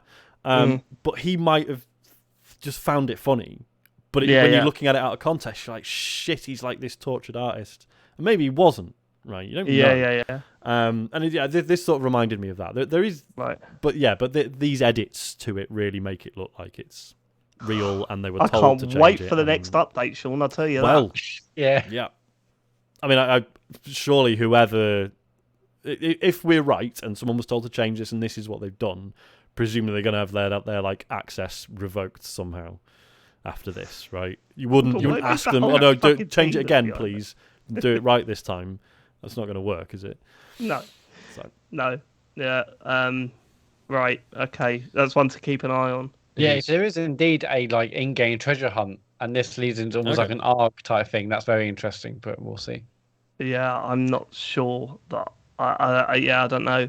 I think if it is hinting at something else, I think it'd just be more scathing stuff. Yeah. But who knows? Okay. Next, I mean, these are two quick stories. There's been an eShop update that indicates that maybe Advance Wars 1 and 2, maybe there's something that's going to happen with that, and it may get released because the eShop page has been updated now. And so, how do you approach that?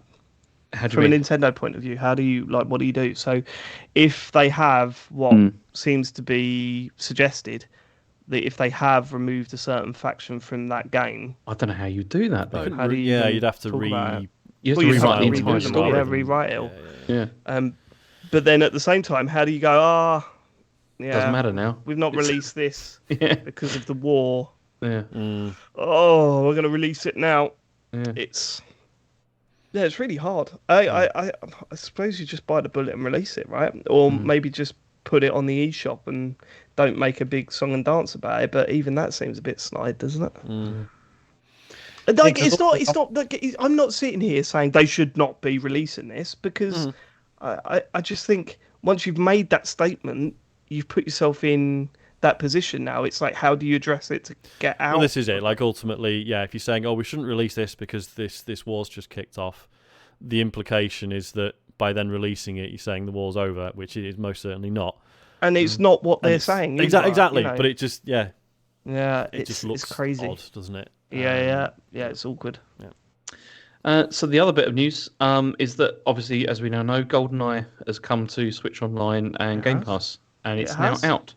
This was a weird announcement, wasn't it? It was very strange, wasn't it? The whole thing was very strange. Why didn't have this in the development thing? It's nuts. Well, it was because, wasn't it, that Nintendo had to release the news first or something? Or well, I mean, presumably, but I just something's going on here. Let's get into what you've been playing.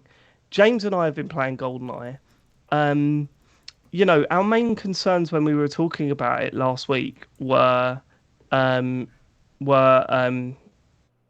we stop for a sec? That's right. Okay, sorry. Okay. I think we should. Hang on. No, it's fine. No, Carry on. it's fine. Sorry, viewers. We just need to sort something out. If we just have an edit point in there, Matt, yeah? Yeah. Right. Edit that, yeah. Oh, fucking hell. Hold on. So James and I have been playing GoldenEye ourselves, and we were saying last week, James, that the problem with GoldenEye is that it was brilliant. It was the best game ever for a long time. Well, you know, it's certainly the best shooter ever for a long time. It was a massive step forward from the first-person shooters that we played before. But by today's standards, I don't know how you play it. Like, it's unplayable, right? So then it was announced that there was going to be two versions of this game, one for the Switch and one for the Xbox. And honestly, I don't know what's happened here. Because neither of them make sense. You can either get the Switch game, which is virtually unplayable unless you change settings within the systems of your Switch, right? It's got online, but it's still played in, you know, the square format, like resolution or whatever. What they call it, ratio. Is it 6x4? Is it 4x3? 4x3? And you look at that and you just go, you've done nothing to this. It's an emulation. It even looked a bit rough to me. Or you could play the Xbox version, which has been completely, you know, it's been smoothed over. You know, it's not been, it's not like a reboot. It's not like they put loads of effort into changing assets or whatever. They just smartened it up a bit, made it a bit higher res or whatever. But it's not got online. So it's kind of like you're sitting there just going, how have we got to this? Because Microsoft, I'm assuming, and maybe I'm crazy here, I'm assuming Microsoft wouldn't have wanted to release a GoldenEye without online play. Hell no. Yeah. Right? It Special makes no Game sense. Pass. It's So like, are we saying that Nintendo might have something to do with the fact that it hasn't got online? That's the only possible explanation I'd have thought. So I'm an thinking, exclusive of some sort. well, no, because what I'm thinking is that this required Rare and Microsoft and whoever owns the James Bond license to sign off on it, right? Correct? Yeah. Yeah. I Right. assume. So I've got a feeling that Nintendo wanted this less than Rare did. I think Microsoft and Rare would have wanted GoldenEye on Game Pass more than like Nintendo even gave a shit about it. Yeah, certainly. But Nintendo are thinking, well, if you're releasing this for Game Pass and you need us to sign off on it, we want it too. They're going to add it to their Switch Online Plus service that they've got. So they're thinking, well, what's making them sign up to our service over Game Pass? If you're going to make it nicer and it's got...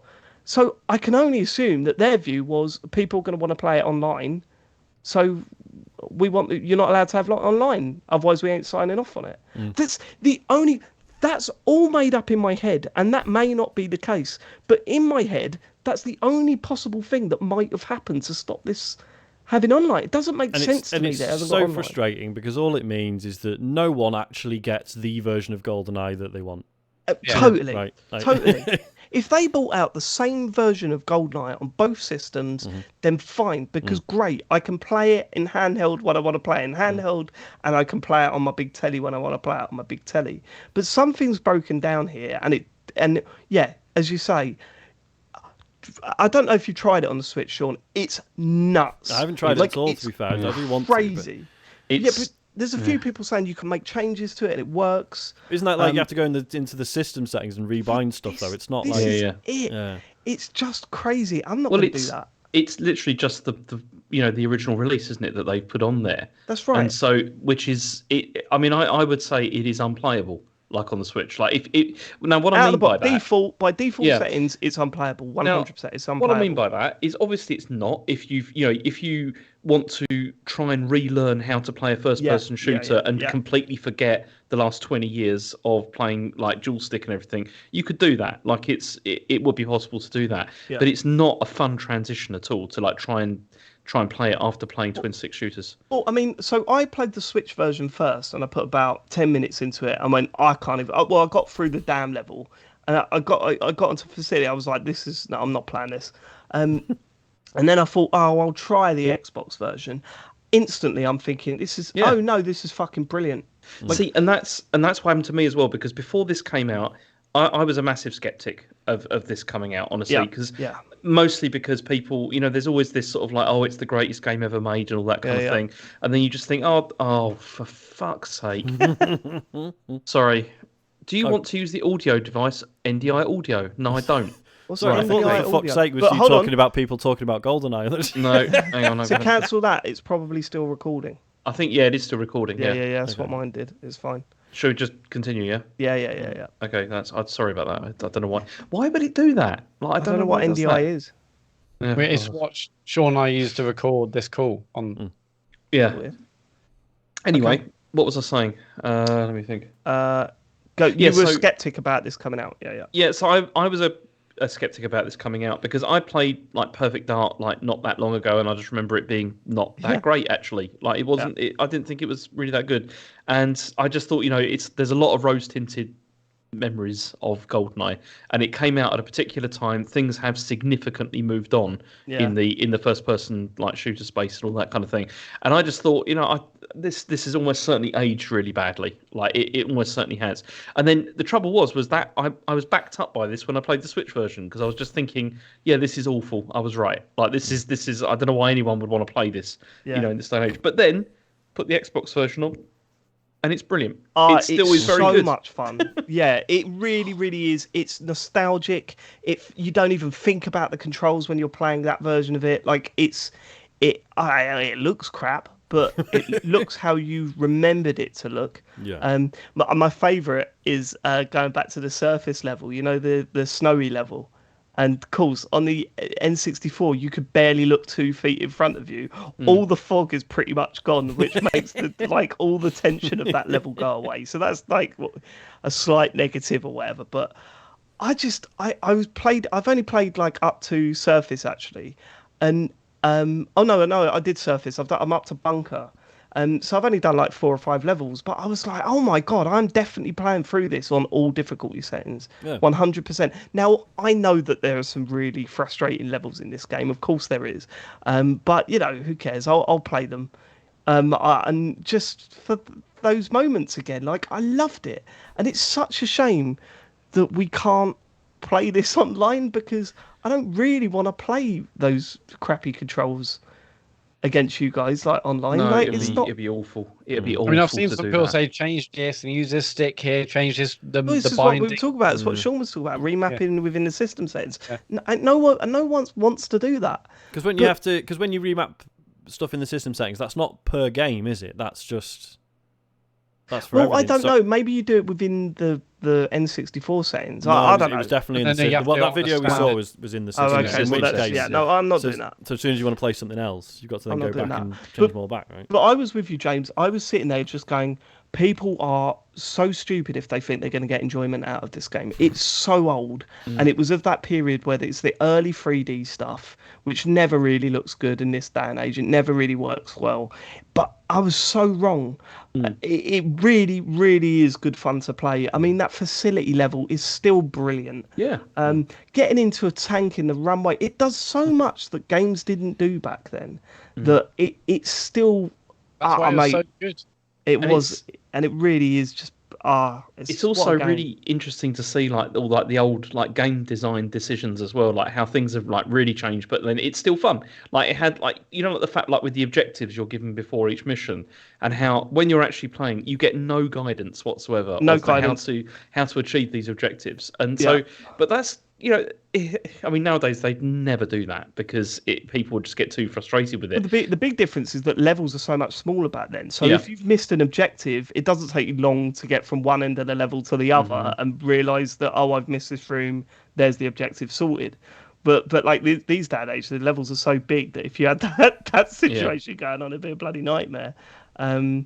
Oh man, I can't wait to play through all this again. See, I mean, I played it on stream. I streamed it on Friday night, and I just had a thoroughly good time playing it. It was, I mean, to the point where that runway level, I did that about 7 or 8 times because I just kept failing at it. But I kept going back to it because I was like, I can do this. This is fun. This is genuinely fun. I mean, Grey Dragon Claw in the chat is talking about Time Splitters. Get Time Splitters 2. Do the same thing with Time Splitters 2, please, because I mean, there's another licensing nightmare, but. I know you can buy Time Splitters 2 on the Xbox. Yeah, you could play that on Xbox. Can you? I'm pretty certain you could play it. Yeah, do a situation where you really work on the truck controls to make that work, because playing that in multiplayer, just do what you did to this. This works on Xbox. Yeah, I can't wait to play more of it. So much fun, and wow, that music still hits hard, right? Yeah, it's and all, I mean, just like just the shooting people, the way that they react when you shoot people. them, and it's still great though, like the way that they sort of like the face expressions and stuff. But it's I thought of you, James. Really? In the runway where you get in a tank and you can rush over people and it goes. I thought, I bet James loves this. I bet James loves this bit. It's a facility level where you can come out the vent, you can shoot a dude's hat off, can't you, in the toilet? Yeah. Oh, mate, I'll never forget, because I played the game countless times before I watched the film. And then when I watched the film, I was like, this is the facility level in the film. It's exactly the same. Well, there we go. Mad. Phil was just putting that. I was just trying to look for it myself. It's £8.39 for Time Splitters 2 on Xbox. Yeah, I own it. I bought it last year, and it's so hard to play. They need to sort the because I would love to play some 4-player split screen online. Well, maybe you could do that with Time Splitters, because Time Splitters 2 was excellent played that, online. didn't we? Yeah, we played it at I think it was at the Science Museum. It was the Science Museum. Yeah, they had an exhibition. We played it there. Yeah, and it was still good fun, wasn't it? Yeah. I still think we should try and do the rebinding of the controllers just for one multiplayer stream, because it would be fun. The other thing about it is I don't think it will be fun, because the other reason I think there's going to be problems is that Switch Online's online service is not very good. Well, yeah, and this is the online stuff through the emulator as well. Exactly. Which don't get me wrong, like there are good implementations of that.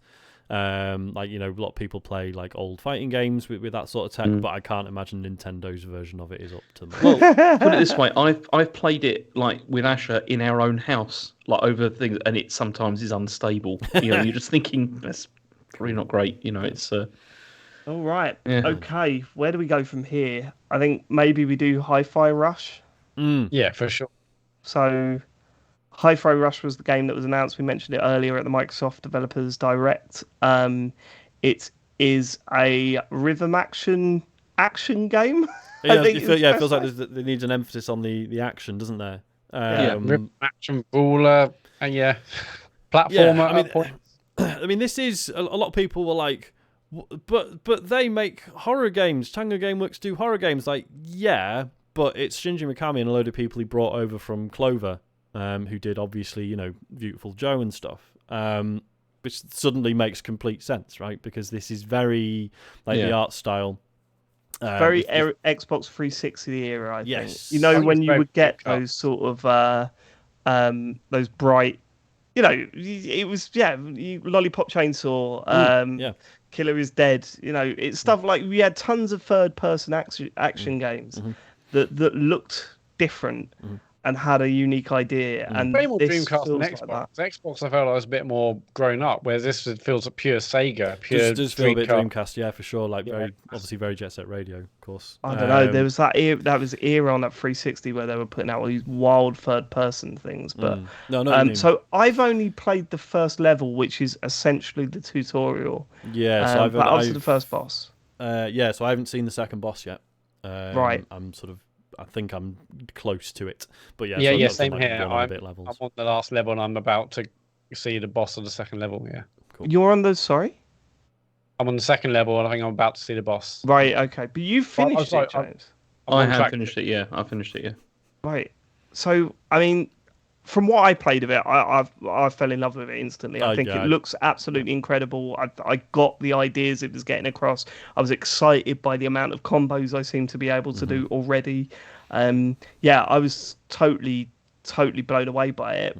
But I only played the tutorial. So James, come on. I mean, I fucking love this game. Like, seriously. Yes. I mean, I played it over the weekends, and I absolutely love it. Like more than I mean, you said like my reaction when we were watching it, like maybe I was kind of like sneering at like the cutscenes and all that kind of stuff. By the end of this game, I loved all of these characters in this game. Really? Yes, seriously. Like the main character is great. Like he's a really good character. Like he has like a proper character arc. Like as the story goes through, and he's a really likable, really likable hero. So have a brief. What's the setup? How do you mean? Well, I mean, who's the character? Why? What? The what stories. I mean, it's kind of nonsense, right? Guy signs up. So you live in this sort of futuristic world where there's this company who make like this, this sort of tech company who appear to own and control everything. And your main character, like he signs up to like test like an implant, right? Yeah. This like robotic arm, and then something goes wrong when it's being implanted, like an iPod falls on your chest. Or a Zune. Yes, or a Zune. And that sort of gets implanted with him, and therefore he gets the ability to batter robots in time with music. Mm-hmm. That's kind of it. Well, the motivation here, as the story progresses, is that the idea is that this tech company is, the whole point is obviously it's trying to take people's freedom of choice away, and so that eventually people won't be bothered about whatever they're buying because they'll just buy whatever they're told, and that's like the main bad guy kind of packages that as being like I'm freeing people from having to make choices. Does that sound good to you? That sounds lovely to you, doesn't it, Matt? Yeah, it does actually. Yeah. So throughout the game, what happens is that it's obviously all fighting in time to the music, but then you unlock like more moves as it goes, but then also support characters as well. When did they first arrive? Have you had any of those yet? Level track 2. two. Yeah, track 2. Okay, so there's actually quite a lot of support characters, and they offer like different abilities that you can then bring them into combat, or you can use them for like environmental puzzles as well. That throughout the game. The only thing that I had a problem with this game is that they later on introduced parrying as like a mechanic into it, and I could not do this. It took me ages to do this, and I did like the whole latency check stuff and everything, and I found that probably I had like higher latency than was suitable for actually doing the parrying. But I got to the point a couple of times where I was like, I'm not sure if I'm going to be able to finish this, because if this is like if it's I just don't have the rhythm. Yeah, exactly. It's like I just can't do this. Like it's just not going to happen. And is it like essential for some of the enemies, or is it just Yeah, there's certain parts where you can't get past them until you've mastered doing this. Right. And this is why in the end I bumped it down to easy, because then you get like a longer like window of like opportunity for like pressing the buttons or whatever. Do you have Dolby Atmos turned on, James? Well, this is the thing. I found it because I looked into this because I was like I had Dolby Atmos headphones and what I was like, is this going to affect it? And on Reddit or something, so everyone's like, turn it off and just turn your Xbox sound settings to stereo uncompressed, because that reduces loads of latency. Really? And it did feel it's a lot funny because they have it's weird. They have a thing in the options that says test latency or whatever.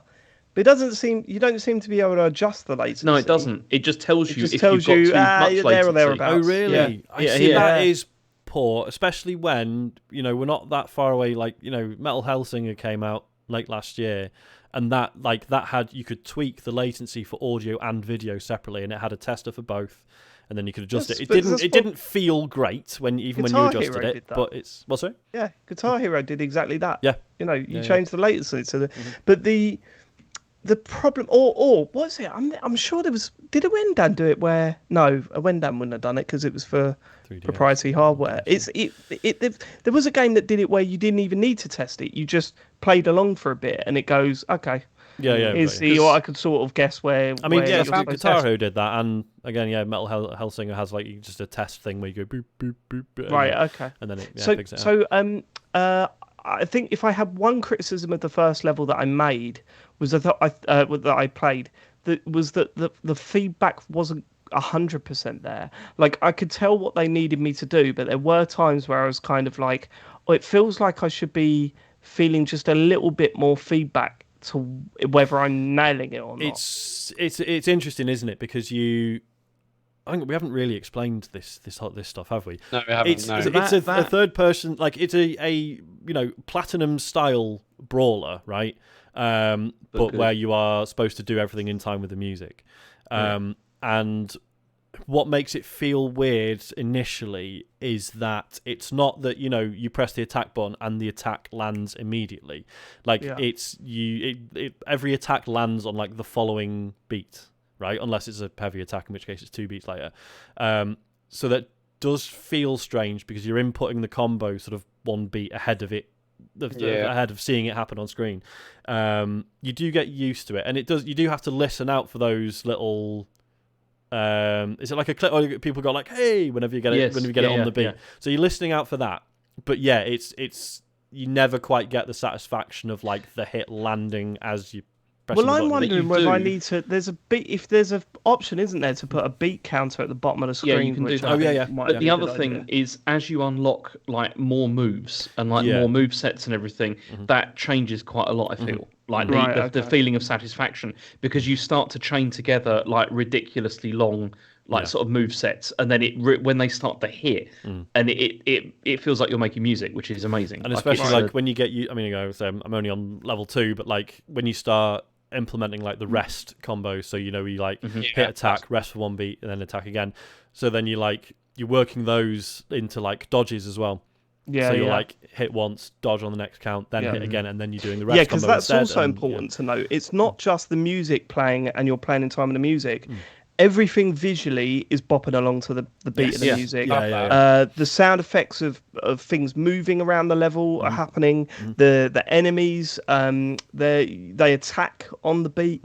Guy's so clicking his fingers the whole time when you're running around. Like is the pace of his running as well is always on beat. Everything is on the beat, and when you watch a clip of it, it's so weird. Like it's so weird how in sync everything is. Yeah, just like the whole world is. But then it's like that bit in Death's Door. Do you remember the sort of underground bit where suddenly there's the music's playing and you realise everything's in time with it? Yes, it is like that. It's exactly like that. And it's like everything's pulsating like at the same time, and it's just it feels like so good. Because visually it's telling you when to hit it as well on the beat. So it's not just you like trying to play along on the music. It's like the whole world, the enemies, would just say. So that's like another like way it visually tells you how to get on the beat and kind of gets you in the rhythm as well and fight. And it's also important to point out that they're doing this all with licensed music, right? This is the music during the stages is all original stuff, because obviously you can't take a licensed song and stretch it out over like 20-30 minutes, right? Because that would just be bad. So Led Zeppelin there's tried original that. Stuff. What, sorry? Led Zeppelin tried that quite a few times. Should have done a Godspeed You Black Sabbath. Yeah, but that's original stuff, and okay, it's not as good as the Cool Boss songs, but I mean, I'm broadly all right with it. I think it's cool, like especially level 2, like the sort of backing track that's playing as you're sort of moving around it is fine, but then as you're getting into the fights and you're triggering different bits of the song with different combos and stuff, that's really good fun. So I do think they've made it work, but I understand people like the songs during the levels are not as interesting fine, I don't but know. I But I then, wouldn't agree. yeah, you're right. The length of the level then would need to be. Of course, Exactly. it's not going to be as interesting. Yeah. It's not a set piece. Mhm. You know, Yeah, yeah, exactly. yeah. But then you know the way they manipulate the song. I mean, I'm only going off the first boss fight, but the way that song is manipulated to make that fight work is fucking brilliant. Like it's And so yeah, good. there's more like that later on. I Which I are can't wait. even I better. genuinely can't wait. Like It's- because it was. I mean, I quite like Nine Inch Nails. I'm not like a huge fan. But like, yeah, the way that song is made to work for that boss fight, I'm like, holy shit! I just can't wait to see I'm what they do sort with of the others. hoping that there's a surprise track in there because they showed like the bands that they're in this. I'm Well, yeah, sort because of they hoping don't. that there's a surprise in there. Yeah, well, because if you go on the official soundtrack on Spotify, there's some of the bands aren't on there. Yeah. So I assume they couldn't get the rights or whatever. Because that was the main thing I couldn't fucking believe is there's a fucking Zwan track on it. Right. Oh, go on, what was that, James? Sorry, that was. I mean, I don't want to spoil anything. Okay, fine. Yeah. Okay. But yeah, yeah. It was. Right, I was James. talking about it. I was out for dinner on Friday with friends of the show, Chris Bann and Josh Garrity. And I was saying, like, I can't remember the last time I played an action game where I was like, just by the act of triggering combos and doing cool stuff, I was like getting like spine chills. And like I was like feeling something from it other than, oh, this is cool. Like it was really hard to explain. I was saying like this is like the game that Platinum have not made Yeah, for like a decade. yeah. Also, the other thing that's really wonderful about it, as you'll find the further in you go with it, is it's not like formulaic either. Like I thought in the beginning, there you go. Yeah.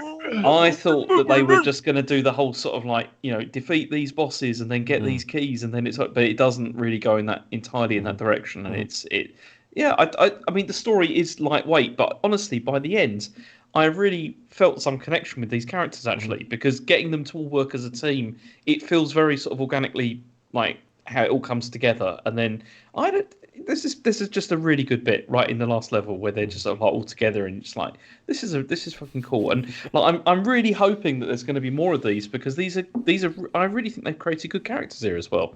Actually, I find it what I love. I mean, I think the main character is great, but if you listen to some of the dialogue, it's just fascinating to see everyone saying how this is great compared to say some of the dialogue in like Forspoken. There's not like a million miles away, but I think it kind of shows you might have like pithy dialogue, but just like one game seems to have nailed it, another game seems to be like getting ripped apart for it. But I think the main character is great. I mean, we haven't even talked about how it looks visually. Oh my It's God. like absolutely gorgeous, cell shaded. It's one of the best looking games I've visuals. seen in ages. Yeah, Like, yeah, I mean, it's looks absolutely stunning. Absolutely stunning cell shaded game. And like there's a lot of bits where you go into like a large environment where often, I mean, again, only on level 2, but there's like these factories with all these arms running, moving around, all these like robots, and it's like you almost have to take a step back to take it all in. There's just so much. Just The the attention colors, to details, just nuts. Isn't yeah, it? the colors, attention to detail, the way like some things are shaded, like the music's up popping as you like go into these like new environments. It looks and feels absolutely gorgeous. Like it's such a great feeling game, whether it's a combat, what you're seeing, what you're experiencing. It's really, really good. how long was it, James? I played. It was 11 hours. Okay. And Okay. which was But then I mean, as I said, that maybe it's shorter because the parrying stuff was the only thing I found difficult. With the game and it was really getting on my nerves actually at one stage. But then fortunately later on it becomes less of a thing. But there are parts where it's like you have to learn how to do this properly. And but then again, it may have been. I mean, I was playing with headphones for some time, which was using like the Dolby, is it Atmos or whatever? Yeah, for that. And so, as you said, if I'd switched that off, maybe just done it on stereo, maybe it would have been better. But I played it just out the TV speakers as well, and it was still could not do struggle. it. Yeah. Like, it was, and then in the end, it was Be like interested to see how we get on. The people that actually have a feeling for music. there you go, yeah. Have some sort of rhythm. The artists. are such Yeah, a the prick. artists. Yeah. Such a prick. God. I mean, I've been playing this on PC just because I figured, same as Metal Hellsinger, it probably wouldn't even be worth trying on my TV setup. So, Oh, Yeah, does it run on Steam Deck? well, I don't know because it's a Game Pass game, isn't it? So, Oh, of course. yeah, I'd have to pay money for it, Dave. Not doing that. Is it available on Steam Deck? It's available on Steam, yeah, £30. Oh, I mean, so it's fucking tempting. Don't get me wrong. I mean, I could play it via cloud on Steam Deck, but I can't imagine that would be. Yeah, no, a that good doesn't solve the experience. issues, does it? Yeah. Yeah. I wonder how accurate it really is, because it did feel like it was being quite precise, or was asking me to be quite precise, even in the first level. But But you don't have to be precise, because whenever you hit, the beats will land. It's just wherever you want to get like the bonuses or the. yeah. I think Except that's when you do the multipliers and parrying. multipliers, and also I guess like the various scores. You Yeah, get as for- James says, except for when you get to parrying. Sounds Yeah. like it's a little bit more brutal. Then that. you have to be precise. Then if you're not, then you can't. They got these really fucking annoying turrets, which they do like the sort of the call and response thing. Where you have to repeat back whatever it's doing, and if you don't nail it, they just kill you. Like over time, and it's really annoying. And I mean, then it's you will be not. sucked. It's not just me. Like, I mean, I tweeted it as well, and some other people replied and said, "Yeah, I can't do this either." It's so other people also don't have rhythm. We should say Ben in the chat saying he's been playing it via cloud, and he says it's fine, and he can do of the course parrying. it is. Yeah, of course. I mean, it's not like Ben to jump in and say he thinks something's easy that you're struggling with. That is quite a revelation. Okay, that was Hi-Fi Rush, and I haven't played too much because I've been playing something else. I'm so sorry about this, Dave. I didn't want this to play out the way Don't it has. We knew this was going to be we knew you weren't going to love this, but it was just Right. a bit of fun research. Nothing's coming out. Doesn't really matter. It's going to be a quiet week, isn't it? Well, I was worried because I didn't really know anything about it. So this is Forspoken. We're talking about Forspoken. I can tell you that I've put 11 hours into Forspoken this week. Yeah. You could have finished Hi-Fi Rush with that time. I am near completing Forspoken. Really? I'm on. Really? So it's not actually that long. It's not that long, no. I think it's like 15 hours. Really? Somewhere between 13 and that's 15 awesome. hours. I thought it was one of those like 40-hour Yeah, epics so or I thought it was something. like Yeah, a well, I matter of- didn't know for anything 70 about quid. it. I didn't know anything about it. And when I bought it, James was like, "This would be interesting. You playing a JRPG?" And I was like, "I didn't know this was a JRPG. What are you talking about? it's Please not. tell me I'm not going to be going into menus." Where you got that from, James? I'll never know. I just assume Square Enix, Right, You okay. think Square Enix, you think JRPG, Okay. Final Fantasy team, Okay. Well, there was. I remember Alex Donaldson from our RPG site was tweeting. So it was going back a while. Yeah, he had suspicions that this is like a rescued, prototype for a Final Fantasy game that they just sort of made into something else, but unproven. But it's an interesting theory.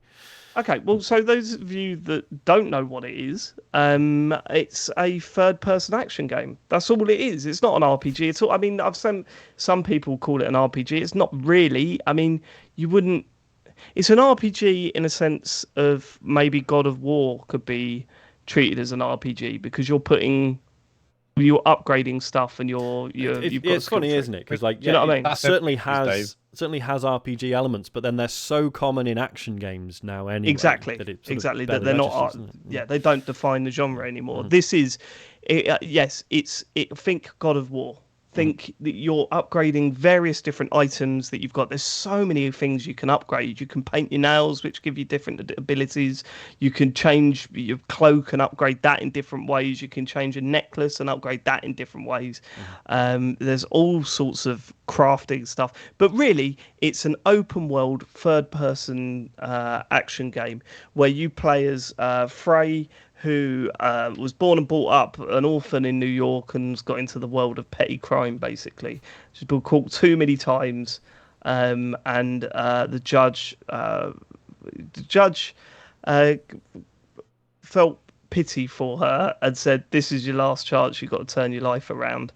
And then Frey goes home that night and is attacked by a gang that she was a part of, and escapes and finds a bracelet.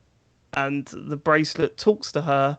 She picks it up, puts it on, and then flies through a portal into the world of Athia. We'll go into Athia, but basically, we'll go into that more later. But I mean, basically, is that? I mean, obviously, you're shortening that for the sake of the show.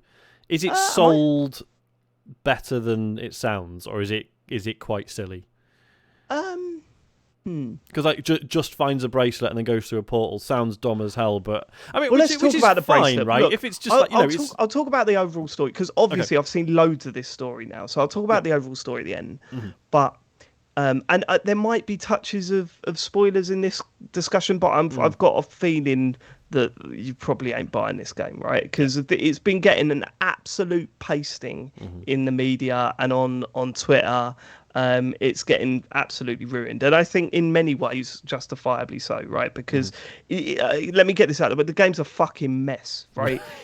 I said to James we were talking about it the other night, I said, do you know what it feels like to me? It feels like if I'd had a time machine and gone back to the PS2 era and shown someone this game, they would look at it and go, yeah, that looks like a game that might come out in 2023. I mean, it looks nice enough, and the characters are saying lots, and there's big open environments with that's quite surprising.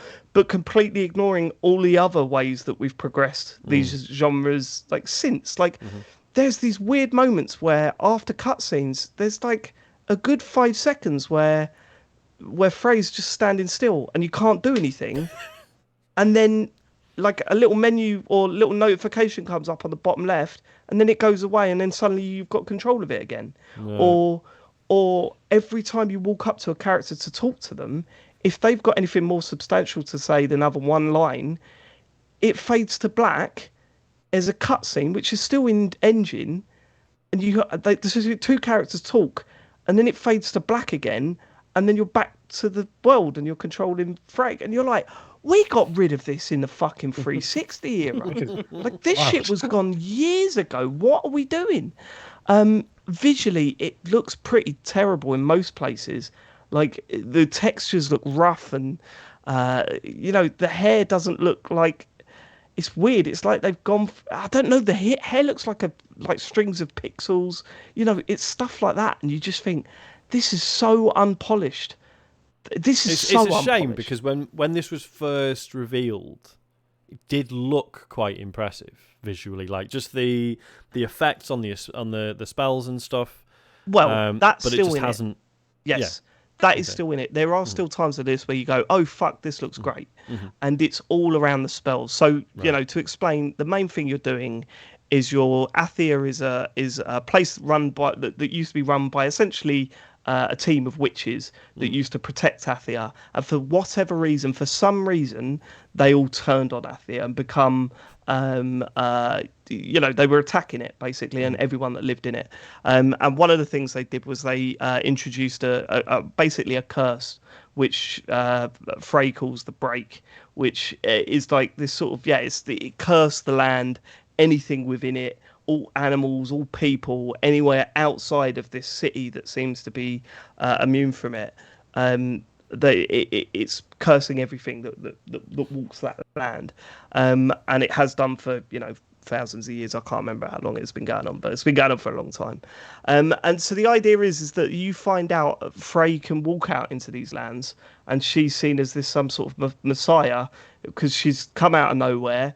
She's this all powerful. She knows magic, and the magic she gets is literally she's just been given by this bracelet that she found in New York, called Cuff, who is possibly the worst fucking companion I've ever had in a video Wait a game. minute. It's a sentient bracelet. Yes, called it's a Cuff. sentient bracelet called Cuff. Amazing. It's British. I've seen and people.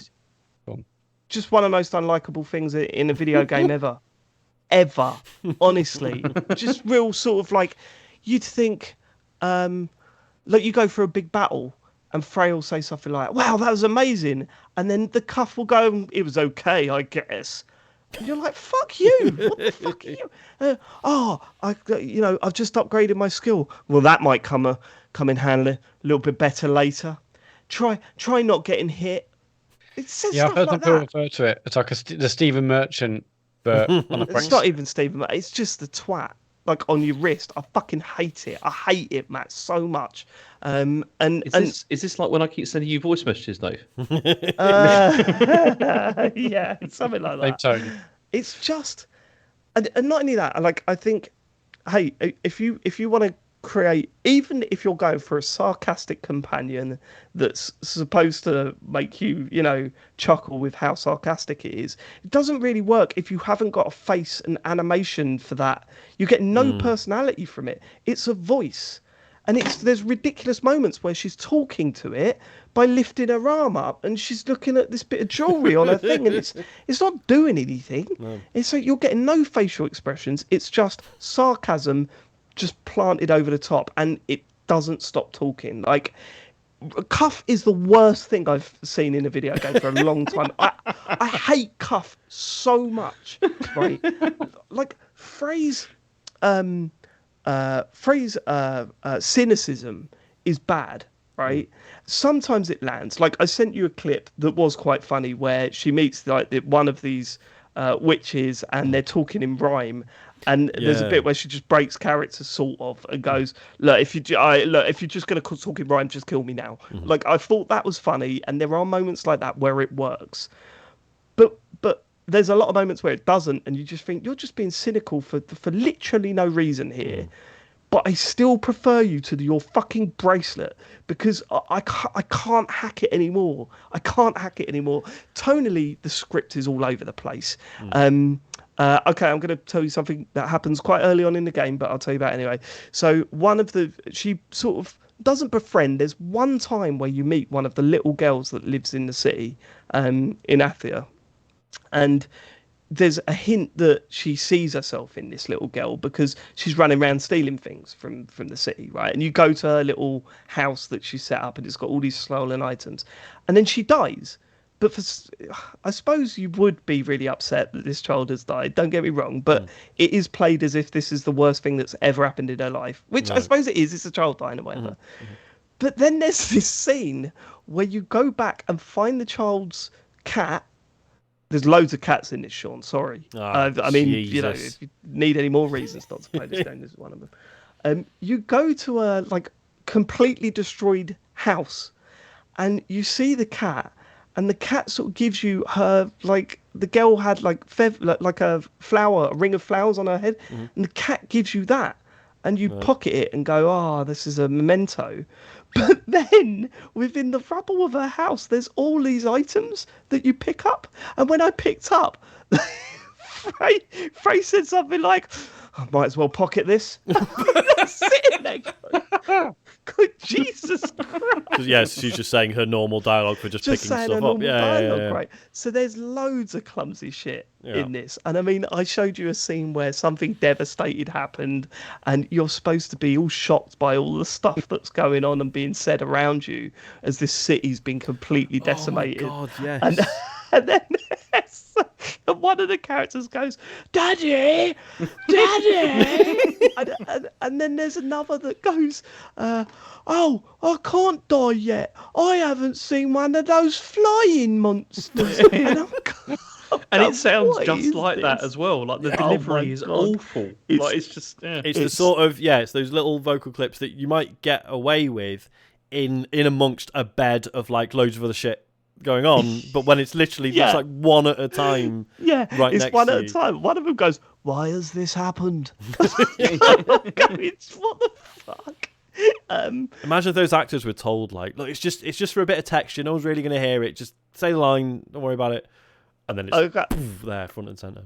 Okay, all right. Let me just read my notes before I move on, because there is a second part of this conversation that I need to have. Okay. So I've got manual saving. It's got manual saving in it, but I did find out just today, actually, because I had a power cut, and I loaded my thing. I was like, I was in the middle of something, and the last time I manually saved was ages ago. Actually, if you go to continue, it does save. Okay. It just doesn't tell you it's saved. Do you know what I mean? which is a bit weird. So you feel like you still feel like you probably should. You feel like you've still got to manually save. Cool. It reminded me of when I played what was it, Shenmue.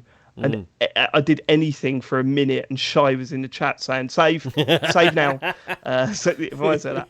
So came out in like 1999. It's like...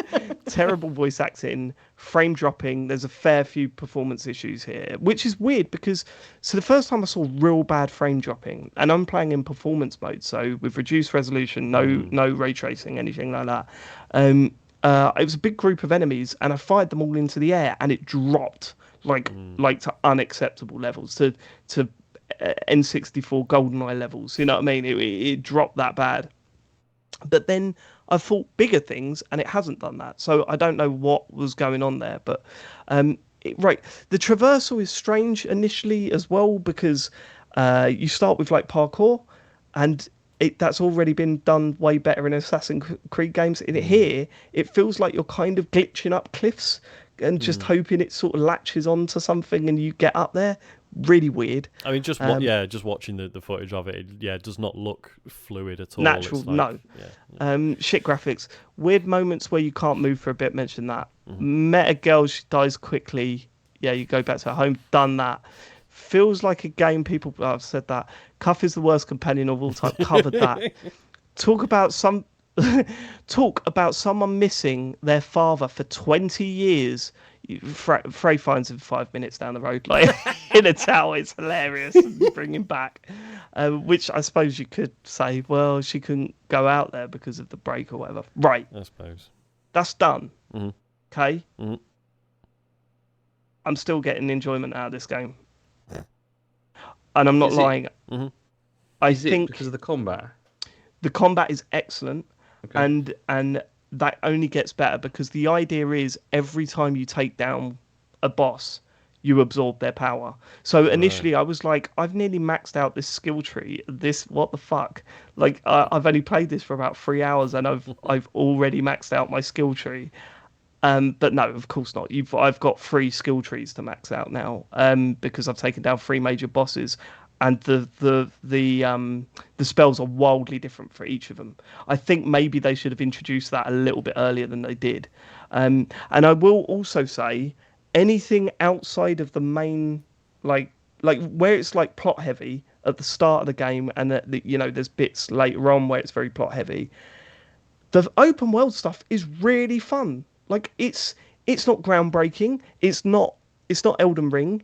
It's not Sonic Frontiers, James. It's not that, but actually just getting about, going from place to place, doing these little side missions here and there has actually been really good. And that is, as you say, that's mainly down to not only the new movesets you get, the basic.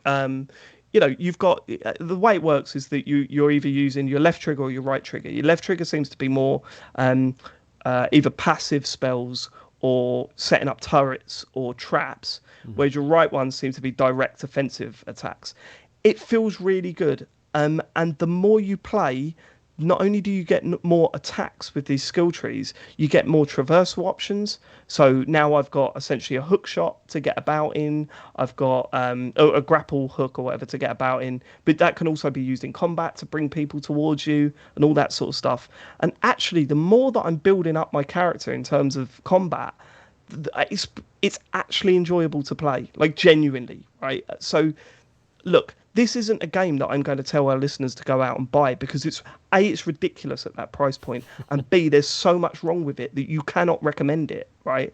But there is something here that you go, shit, man, I'm enjoying this. I'm like genuinely enjoying this for several hours worth. I wouldn't have played 11 hours of that opening area, right? You couldn't have done it. But the vast majority of this game is the open world stuff and getting from point A to point B. And it's really quite fun to play. And that took me by surprise. Second thing, the actual story it's telling is really good. The world building is really good. I've got to a point in the story now where I know why Frey is where she is.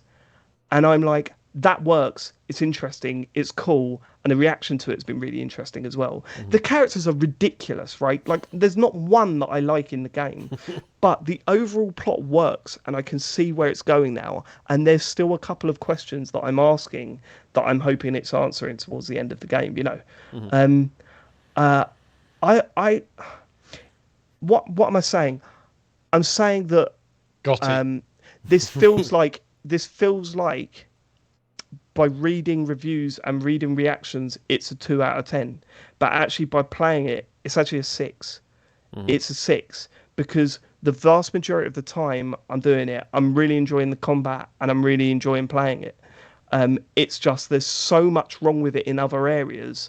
Thankfully, those are condensed into short periods of time, 15 to 20 minute periods of what the fuck is this shit? the majority of the time that I'm playing it, I'm actually having a good time. And I was not expecting that after that first stream that I did, because my word, I come away from that going, what have I done? What have I done? So with the fighting though, you're not, unlike the traversal and stuff. Cuff isn't commenting on this while you're actually He doing does, it. yes. Yes, he does. Cuff talks while you're doing that. There's a bit where he's like, oh, you've got it. What are you doing? She's like, shut up, man. Shut up. Like, I really hope the end of the game she takes that thing off and just stamps on it. Seriously. That I would be really hope excellent. she stamps on it. I like running around collecting things, even though I don't know what half of the currencies are for. Some of the battles have looked absolutely incredible. They do these things where they're like they're called labyrinths. They're basically outposts, but what you do is you go to a different area and you're running through a labyrinth, doing little kill rooms, and you get a massive boss at the end of it. They look brilliant, and the upgrade you get at the end of it is brilliant. It's usually either a weapon or a cloak or something. But there's part of me, you know what's killing me? I'm thinking, shit, there might be something in this. This isn't it. This is far from it. But there's something in this, and they are not going to get to do it. Yeah. This is not getting a sequel. Like, judging by how poorly it sold and the beating that it got, I'd Do be we know it has sold amazed. poorly? Sorry? Do we know it has sold poorly? All I go thinking is, so many people are talking about it, before Hi-Fi Rush. This gives us one of the things where it's actually going to sell loads because people are so fascinated about the game and So it's been how bad it discounted is. already. It turned out, It's I mean, been discounted obviously, already. Okay. Yeah, They're already dropping the price of that. the price has already been dropped. Yeah. Right. I can't see how this has sold well. I mean, they came in at, I was shocked to see that I paid 50 quid for it. But then really, I don't know, man. I'm near the end of the game. I'm gonna complete it, and that's mainly because I'm loving the combat, and visually, when everything's kicking off, it feels great. It's just, as I said, with all the complaints I've had about it, I can't sit down, even if it comes to Game Pass. Like, what am I going to do? Say, struggle through all the crap to get some enjoyable combat, especially considering you don't get that first upgrade until you're like a good 5 or 6 hours in. You're kind of like, how am I going to justify telling people to spend time on this? Because isn't the interplay between the different power sets? Because there's like enemies have like different elemental weaknesses and stuff, right? They do. So, that's so never you would think... always really clear either. Like, so it'll just come up immune or vulnerable. Like, it's not like they are this color, so I think this works. Right, I've so you not have to quite try worked it out. And then okay. Yeah, that's how it feels to me. There may be a system to it, but I haven't picked up on it. It's not communicated that way to me. Also, one final complaint. I'm so sick of hearing the same bit of banter between the two of them when they walk into they've got these churches dotted around the map, and once you go into them, they're like a safe area, safe house. You could go, you can upgrade your stuff, you can go and lay down and sleep to get your health back or whatever. Every time you walk in there, the bracelet goes, oh, it's just nice to take a load off. And then she goes, a load off what? every time. Amazing. Every time.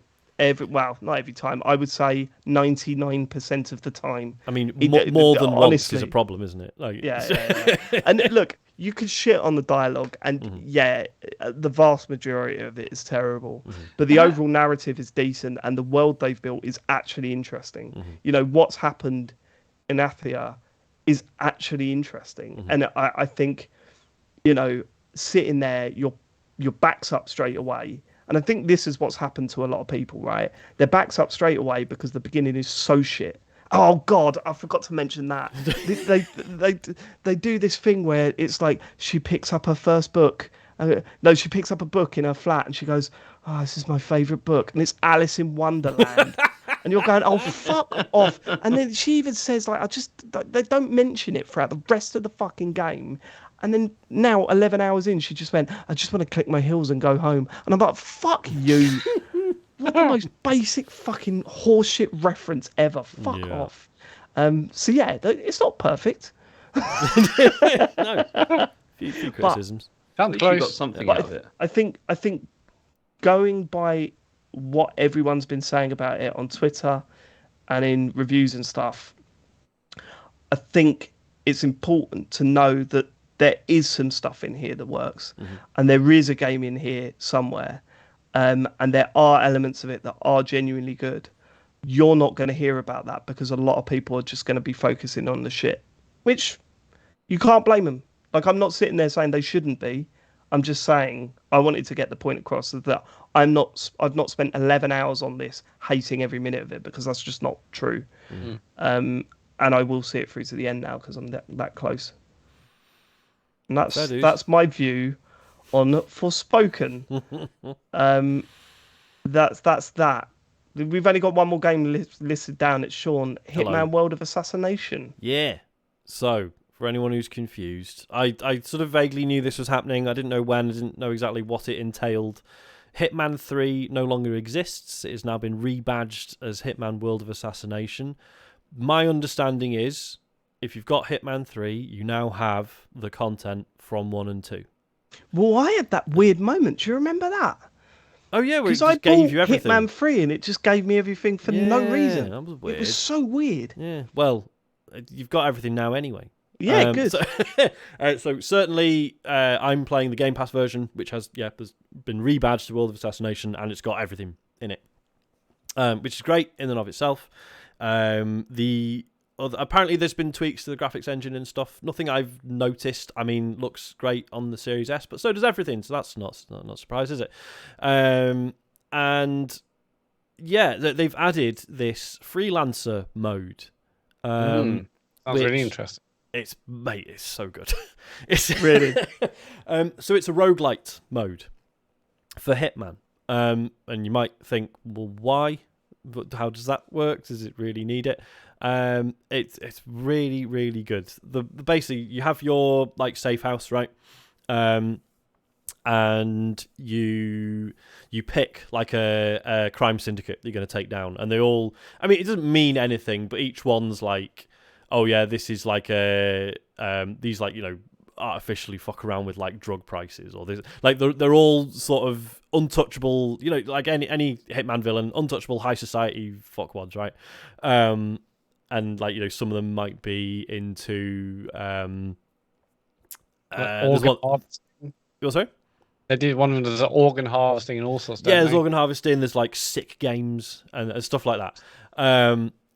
And yeah, so you pick one, and as I say, it doesn't necessarily matter, but each one there'll be like a series of missions you can do, and then leading up to the showdown with the syndicate leader.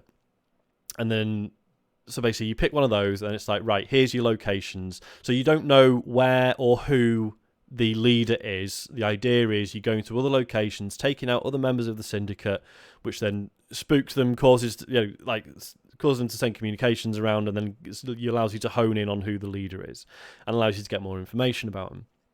So it's basically, yeah, you're going to these, like, you know, you're picking a location from like a randomized set, and then you're doing a randomized hit in any of those locations. So it might be, you know, Mumbai or whatever, and you'll be dropped in a random location, which might be somewhere you're not supposed to be. And then there'll be I think there's usually like 2 or 3 targets. Usually you have to take out 2 of them, and then escape. And yeah, so you just have to improvise in a way that I mean, obviously there's a lot of improvisation in Hitman anyway, but more so because you're not experiencing the level in like the normal sort of flow that you're used to, right? You're starting somewhere else. You don't necessarily know exactly where you have to, like, areas you might need access to or whatever. So you have to improvise quite a bit more.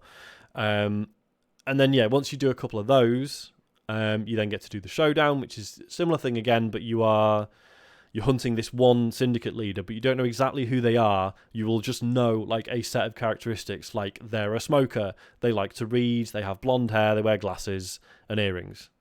Off you go. All right, and then it will point out sort of 4 possible targets, and then for each of so you got to stalk each of those, observe their behavior, see what they're wearing, what they look like, etc., and figure out if it's the right one. And then take them out, and then it's like, right, good, that's like one chapter of the run complete, and then you start with another syndicate, and then you keep going and going and going. And then once you've done a bunch of them, you eventually win. I've got nowhere close, it gets really fucking hard.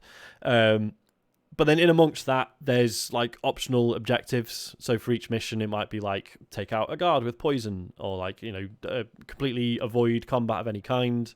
James wouldn't be able to do that one. I was going to say you should definitely stream this, James. I think it would be an incredible. I've got questions about this, Sean, because I've just been thinking about this actually. Can I ask you now? Yeah, go for it. Yeah. See, what I'm a bit confused about here. So this is Hitman World of Assassination, right? I'm just having a look at what versions there are available for this, and there's two. There's one which is like a paid version, and then there's one that's a free starter pack. But then so I'm assuming the paid one, is that the one that does that have everything with it? Do you know? Well, it's on Game Pass, so right. You've definitely got a version that has all the levels from Hitman 1, 2, and 3. Right. Okay. There is like a weird, like it's like 25 quid, like a expansion pass or something. Yeah. I don't know quite what that adds. Yeah, there's one that's called Hitman World of Assassination Deluxe Pack, which I just saw, which is that. Yeah. And I think that says that includes two extra locations, New York and Haven Island, and also 2 sniper assassin maps. Sniper assassin maps. There you go. Yeah. Okay. No, interesting. I mean, yeah, the version I'm playing, there is plenty to be getting on with. So I'm not worried about buying the extra stuff just yet. Go on. Would it be worth me streaming these again? 100%. You got to stream this, man. It'd be so good because it's like it feels like so like low stakes compared to an actual. Because, you know, like when not that I ever cared about the story, but I kind of cared about who 47 was. I kind of like playing, you know, campaign mode, story mode, whatever. I wanted to do everything as cleanly as possible. Whereas in this one, I'm a bit like, I might just fucking shoot him and run away. I don't know. Which is that's always been my my approach. You'll be absolutely fine. Like I'm nowhere near as bothered about being a professional in it, and it feels very fun as a result. So you accumulate gear by basically everything you successfully bring back with you from a mission. You can then just have in your safe house. However, if you die or anything you drop in a level and don't have on you when you leave in the level. So it's, you know, easy come, easy go. But then you also, for every successful mission, you can like open up a little case and there'll be stuff in it. You can like pick one thing to take with you. There's also like within each level, so when you're doing these randomized hits, there'll be like characters who are couriers who are carrying money, so you take them out, get the money off them. There's like vendors dotted around. I was doing one mission where I'd like aroused the suspicion of someone I was trying to take out, but they were in a room full of people. I was like, shit. So I was like walking out of the room, and they're following me like, hey, come back here. Like, what's going on? And I just opened this door to this little side room, and I was like, fucking hell, there's someone here as well. Realised they were one of the vendors, and I was like, oh, thank God. Just hid behind the door and then fucking strangled the person as they came in, and the vendor just stands there like, do you want anything? Do you want to buy a knife? And just as usual, it creates loads of little moments like that, and which again is partly because I'm happy to play it a bit more fast and loose than I normally would. That is what I loved when I streamed it. I forgot about how fun it is to watch someone play that. Do you remember when Matt was doing it? Matt did a I didn't get Matt. And you did the bit where you strangled that person in the kitchen and panned the camera around, and there was someone just watching you going, yeah, the other serving staff like, oh shit. God, that was so good. When I did it, and there was like all those, like I killed like tons of people, and then got away with it, and then went back to the scene of the crime where there's all these bodies being carried away, carried out. Yeah. What a cracking game that is. Yeah, man, and it's almost like, obviously, if you've been a fan of, you know, Hitman 1, 2, and 3. And you've seen everything in the levels, it's a new way to enjoy them. However, even for me who missed, you know, I didn't barely played any Hitman 2, didn't finish Hitman 1. It's just an amazing way to just dive into the levels that you missed and just be like, what the fuck is going on? This is amazing. It's absolutely essential. So good. I think I might stream this again. You got to, because I really loved it last time, and it would be funny. I think to do that again. Yeah. 100%. game. I'll download Really it on good. Game Pass. I just said, look, yeah, you're right. It's got everything there. So Wicked. I might just go from the beginning and then just. Oh, do I that, mean, it's man. also what like- a stream series that'd be. Yeah, man. Because you know, and obviously it's got like other stuff you would expect. So like your safe house, like as you level up, you like unlock more rooms in it, and there's more stuff you can do. There's like, you know, you're unlocking extra costumes and stuff. Like at the moment, I'm going into every level dressed as a cowboy because why not? It's so good. Does the Game Pass version have freelancer mode? Yeah. So because I own it on, I've got the PC version, but I've got it, you know, before it came to Steam, so I've got the Epic version. So I'd much rather play it on the Xbox, to be honest. So yeah, I'm just playing the Game Pass version. People seem fuming that you seem to be pushing Inscription and Dark Souls 3 further back Well, down your list. I'm just not. I mean, Dark Souls 3 at the moment, I'm just not feeling it. And I think if That's you're not, fine. feeling you it, don't it's want not to get right. involved in a game like that Yeah. if you're not feeling it. For sure. Hitman 3 will be World of Assassination, whatever it is now, would just be a better show all around, 100%. I just want to have something I can sit down and just have a bit of a laugh with, you Yeah, know. man. And I think that'll be good for that. Don't I deserve that? At the least, is what Yeah. James is saying now. Yeah. Don't I deserve a bit of fun, listeners? That's what we've been playing this week. Should we get to questions? If you want to send us a question, go to tcgs.co/Dear TCGS. Maria Mendieta says, Dear TCGS cordless controllers, being one of those players that skips cutscenes impulsively, I doubt I would do the same if TCGS were to put one out. To which section of your weekly show would you add a cutscene, and would it be FMV, anime, or a still image with voiceover narration? Keep up the Easy. stellar work. I want FMV. Easy. FMV. I'd want FMV. James Farley's Fantasy Zone. Oh my god, yeah. Boom. A massive, like, full production cutscene of us all. That would be Any- amazing. Can it be anime though? Can it be like that Daft Punk video? I don't know. No, Yeah, well, Couldn't it be what a I want combination is- of us like turning into anime characters or something like that? You know. yeah, we amazing. slowly start. No, not anime. I'm sick of it. Sick of it. Do I actually something want else. it in 4 different versions. I want like an anime version, one like, you know, into Spider-Verse I was version. going to say, a all action different, version, different art Alright, styles. what Actually what sort of version. budget you thinking of over there, boy? million. I'm, I'm thinking. Minimum. I'm thinking.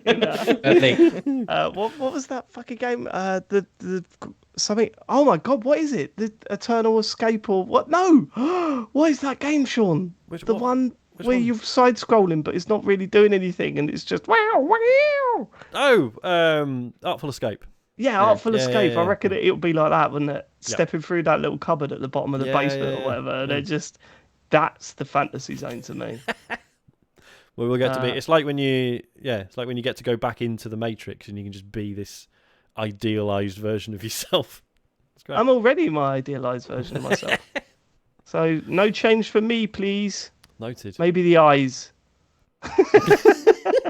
Maybe the voice. I would like to Actually, I see a think you dodgy FMV version though. I think that's a great idea, James. Really bad acting, bad. I was going to say, yeah, could it be like a late 90s PC game? FMV? Exactly, yeah. Yes, yeah. that- Also yeah. with the scan lines as well, like and the Yeah, whole yeah, thing. yeah.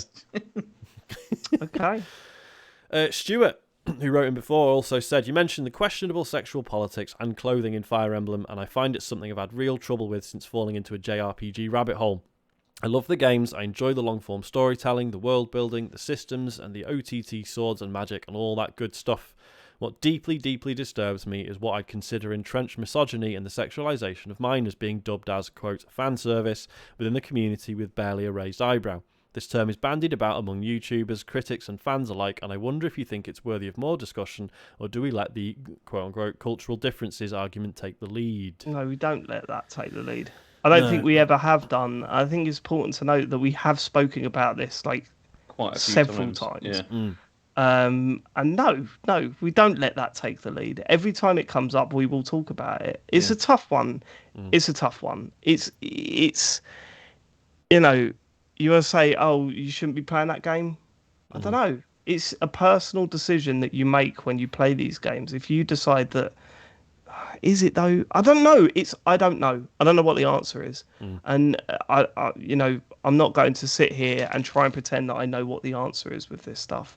So But it's what I interesting, can like, do in is the- tell you how I react to some of the marketing or some of the stuff that I see in games. I can tell you how I react to it, and if it makes me angry or feel sick or whatever. And that's that's what I can do. I just don't have an answer for you. It's weird, like especially in the case of Fire Emblem, where it's been mostly, I would say, fixed for us, for its release in the West. But does that make it okay? Does that it's because it still makes me feel icky that the people who originally made the game think that stuff is cool, or at least are happy to pander to that audience. You know what I mean, even though changes were made. Go on, sorry, James. I don't think it is that fixed in this either. Like in the sense of the relationship side of things are, but the character art is and some of the male gaze stuff. Is pretty gross. I've been shocked. I've really been quite shocked by it with Fire Emblem. Like I think maybe I don't know. Compared with Three Houses, at least anyway, it seems far more obvious in this one than it was in that one. And it's so weird, isn't it, with Nintendo, because they always were so odd about these. They were very careful about this sort of thing, before, and then now they just don't seem to be bothered. I mean, you've seen the stuff that's on the eShop and all that kind of stuff. It's just, it's I don't know. Yeah, it is really gross. I mean, I mean, it's quite telling. I don't think any of us have gone back to Fire Emblem this week, have we? No, haven't actually. I have played a bit more. Okay. Despite the story, which is. It makes my skin crawl. Not that aspect. Well, that aspect obviously, but also this Divine Dragon stuff really does get on my nerves. I can't stand it. It really bothers me. This whole deification of a person. I find it. It's not particularly. I mean, just from a story structure perspective, it's not particularly satisfying, isn't it? Like no, it's going horrible. into at the very start of the story, it's like, oh yeah, you're a god. Yeah. Like, oh okay. Like, can I do the usual thing of like assuming I'm normal for 20 hours and then it turns out I have superpowers? Like that's more fun, right? It's not just, I don't know. Yeah, it's the cultural differences thing. It doesn't work. Well, I mean, I said it seems like people are a little bit more accepting of the cultural differences argument when it comes to this than, say, what happened with the World Cup in Qatar, right? Mm-hmm. So we watched the World Cup in Qatar and we wanted England to win it, right? Mm-hmm. But we also knew that it was such a problematic tournament on so many levels, like the build up to it, what was going on during it, not letting the players wear the armband to support LGBTQ rights, all of that stuff. And you look at it and you go, should I have watched it? And should I have got into it? I did. So these are all questions that I've got to ask myself, right? And I think it is a very personal thing. But the core reaction to human rights over there isn't a personal thing, is it? It's something that I do outright hate. And I if that's the culture out there, well, it shouldn't be. And maybe that's the. I don't know. Understand, it's like, so I get myself into such a fucking tangle with this stuff sometimes that all I want to do is just say this is how I'm reacting to what I'm seeing, to what I'm reading, and to what I'm feeling. And then just put that out there because that's all I feel I can do. Do you know what I mean? Yeah. It's like. I understand when people say, talking about like the cultural imperialism and stuff, like imposing your values onto another nation, but when it's like we say, it's like when it's human rights and it's sexualization of minors, it's like that's not something I can be like, oh okay then. Exactly. I mean? It's such contentious issues. Totally. It's not fucking, oh well, we drive on the left side of the road actually. It's like it's not oh well, we do things slightly differently here. It's a massive problem. Well, culture differences have been used to excuse all sorts of things in the past, which is that are not great at all.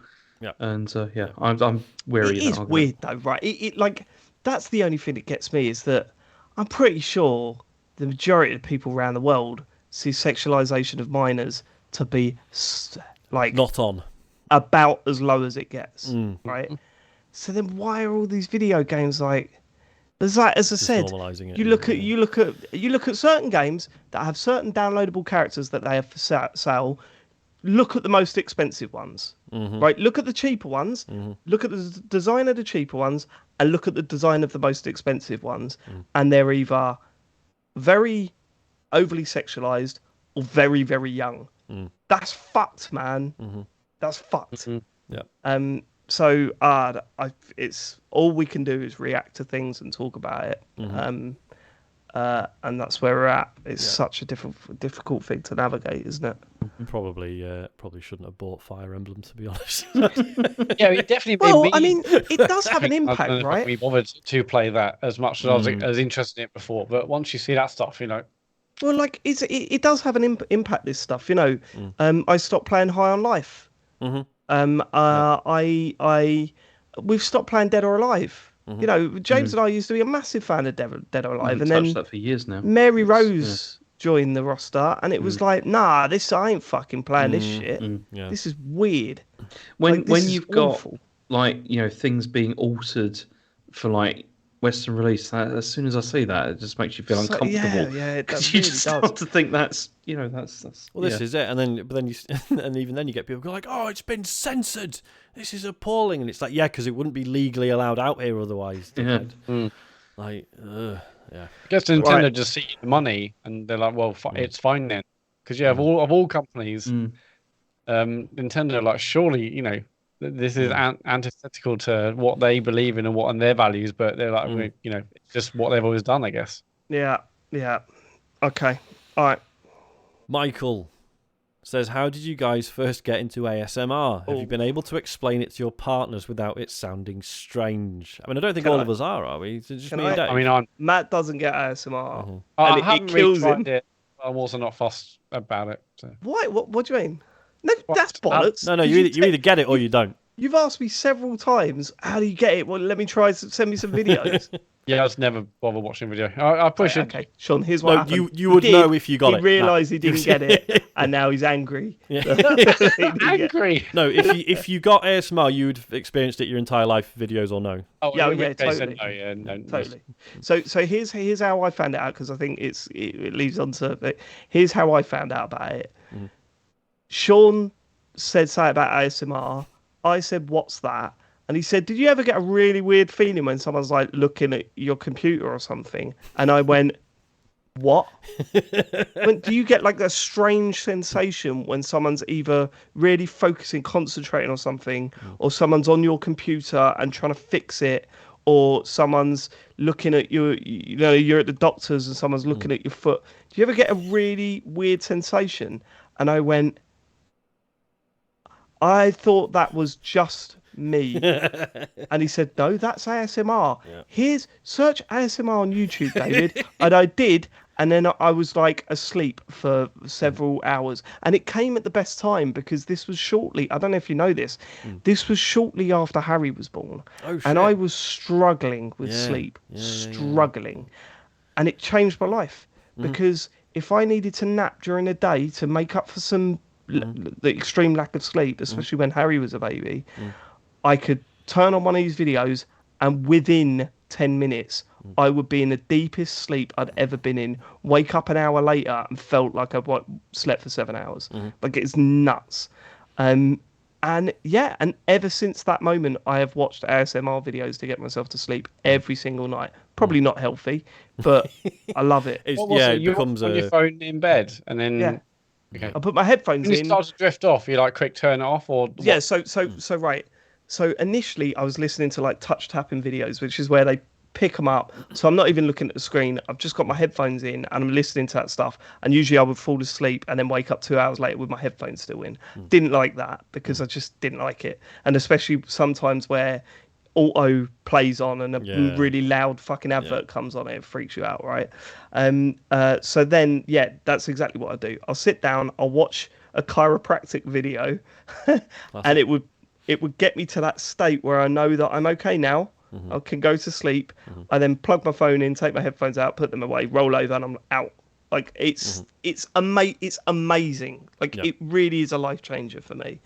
And I cannot believe how huge it is. I cannot believe because I did the same thing with my brother. I said to him, "Oh, do you ever feel a weird feeling when someone's like that?" He was like, "What the fuck? How do you know about that?" And I was like, "Watch these videos, man." And then he's the same. But yeah, it's amazing. Like the community stuff is hilarious because I'm really into what they call unintentional ASMR, which is usually instructional videos. It could be like doctors, it could be chiropractic videos, it could be, there's a really good sports medical video where they're going, okay, yeah, lift one leg, yep, okay, right now push on my arm here. Like even thinking about it is like setting me off. There's stuff like that. But the comments in the YouTube feeds and how they link all that stuff together is like the whole put a bit of paper on it. That's being said in just tons of videos. Yeah. There's a famous one. I don't know if you've ever seen it, but I apologise for my sandwich breath. If you ever see that, my god, yes, you must have seen that, right? Yeah. So probably you sent it me, but yeah. Yeah, it's all back to that one video that people were into like during the early days of ASMR. It's not something you get into. It's something you don't realise that you've got until you sort of get into it. And Joe doesn't care. I mean, she thinks I'm insane anyway with half the shit that I do. I'm sitting there playing pro clubs every night with my friends and talking about how Chris should have passed it to SBAB so we could have gone up a division. She knows that I'm a fucking idiot. So me watching someone go, is it better with one or two? One or two? Me watching that stuff is no. Yeah. and again. And again. What about you, Sean? Like, how did you initially find out about it? Well, because I was, I forget who told me the actual term. So I was already watching videos of, I used to watch like origami videos, people making stuff out of origami. Right, yeah. In hindsight, like, yeah, of course.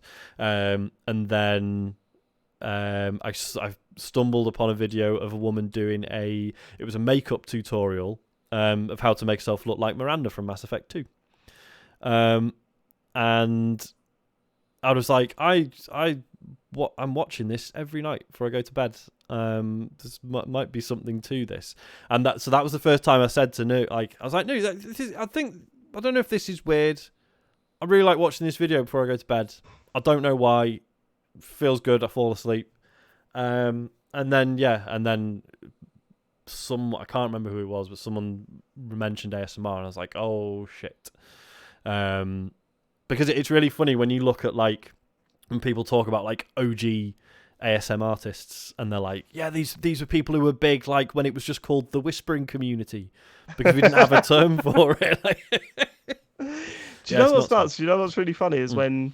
Because if you watch a video too many times, it loses its effect. Yes, yeah. So, and that works with channels as well. Mm-hmm. Oh, I've seen too many of this channel's videos now, so it doesn't work. Yeah. There are two brilliant things. The first, finding a new channel that works, and then you've got hundreds of videos to go through. Yep.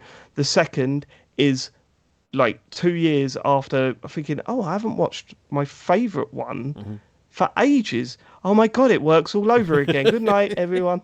It's so good. Yeah. Proper good. Anyway, that's ASMR. It is. It's probably too long on that, isn't it? Last one. You not into it, James? I've never tried it. So I don't know. It's not a case of trying it or not. You either. I'm assuming probably not. Then you probably. Yeah, you haven't related to that conversation then, so probably not. So probably not. No. Last question from Chris Spann. Says, hello, a while ago I emailed in to recommend a game called Techno Babylon to Matt, and he seemed really interested in it. Over Christmas, the developer Wadjet Eye Games had a humble bundle for sale, and as a result, I now have a code for it going spare. Would Matt like it? I would like it, Chris. You could have DM'd me that. That could have been an email. There you go. I'll be honest. He asked me, and I said, put it in the doc, and then we can say it on the show and put pressure on Matt. Pressure him to accept the code. I would like this. Yeah. Hey, would you like a code for a game that I think you like? Well, you could have DM'd me it. Fucking hell. Yes, but not through this channel, Chris. I don't- Publicly, Chris.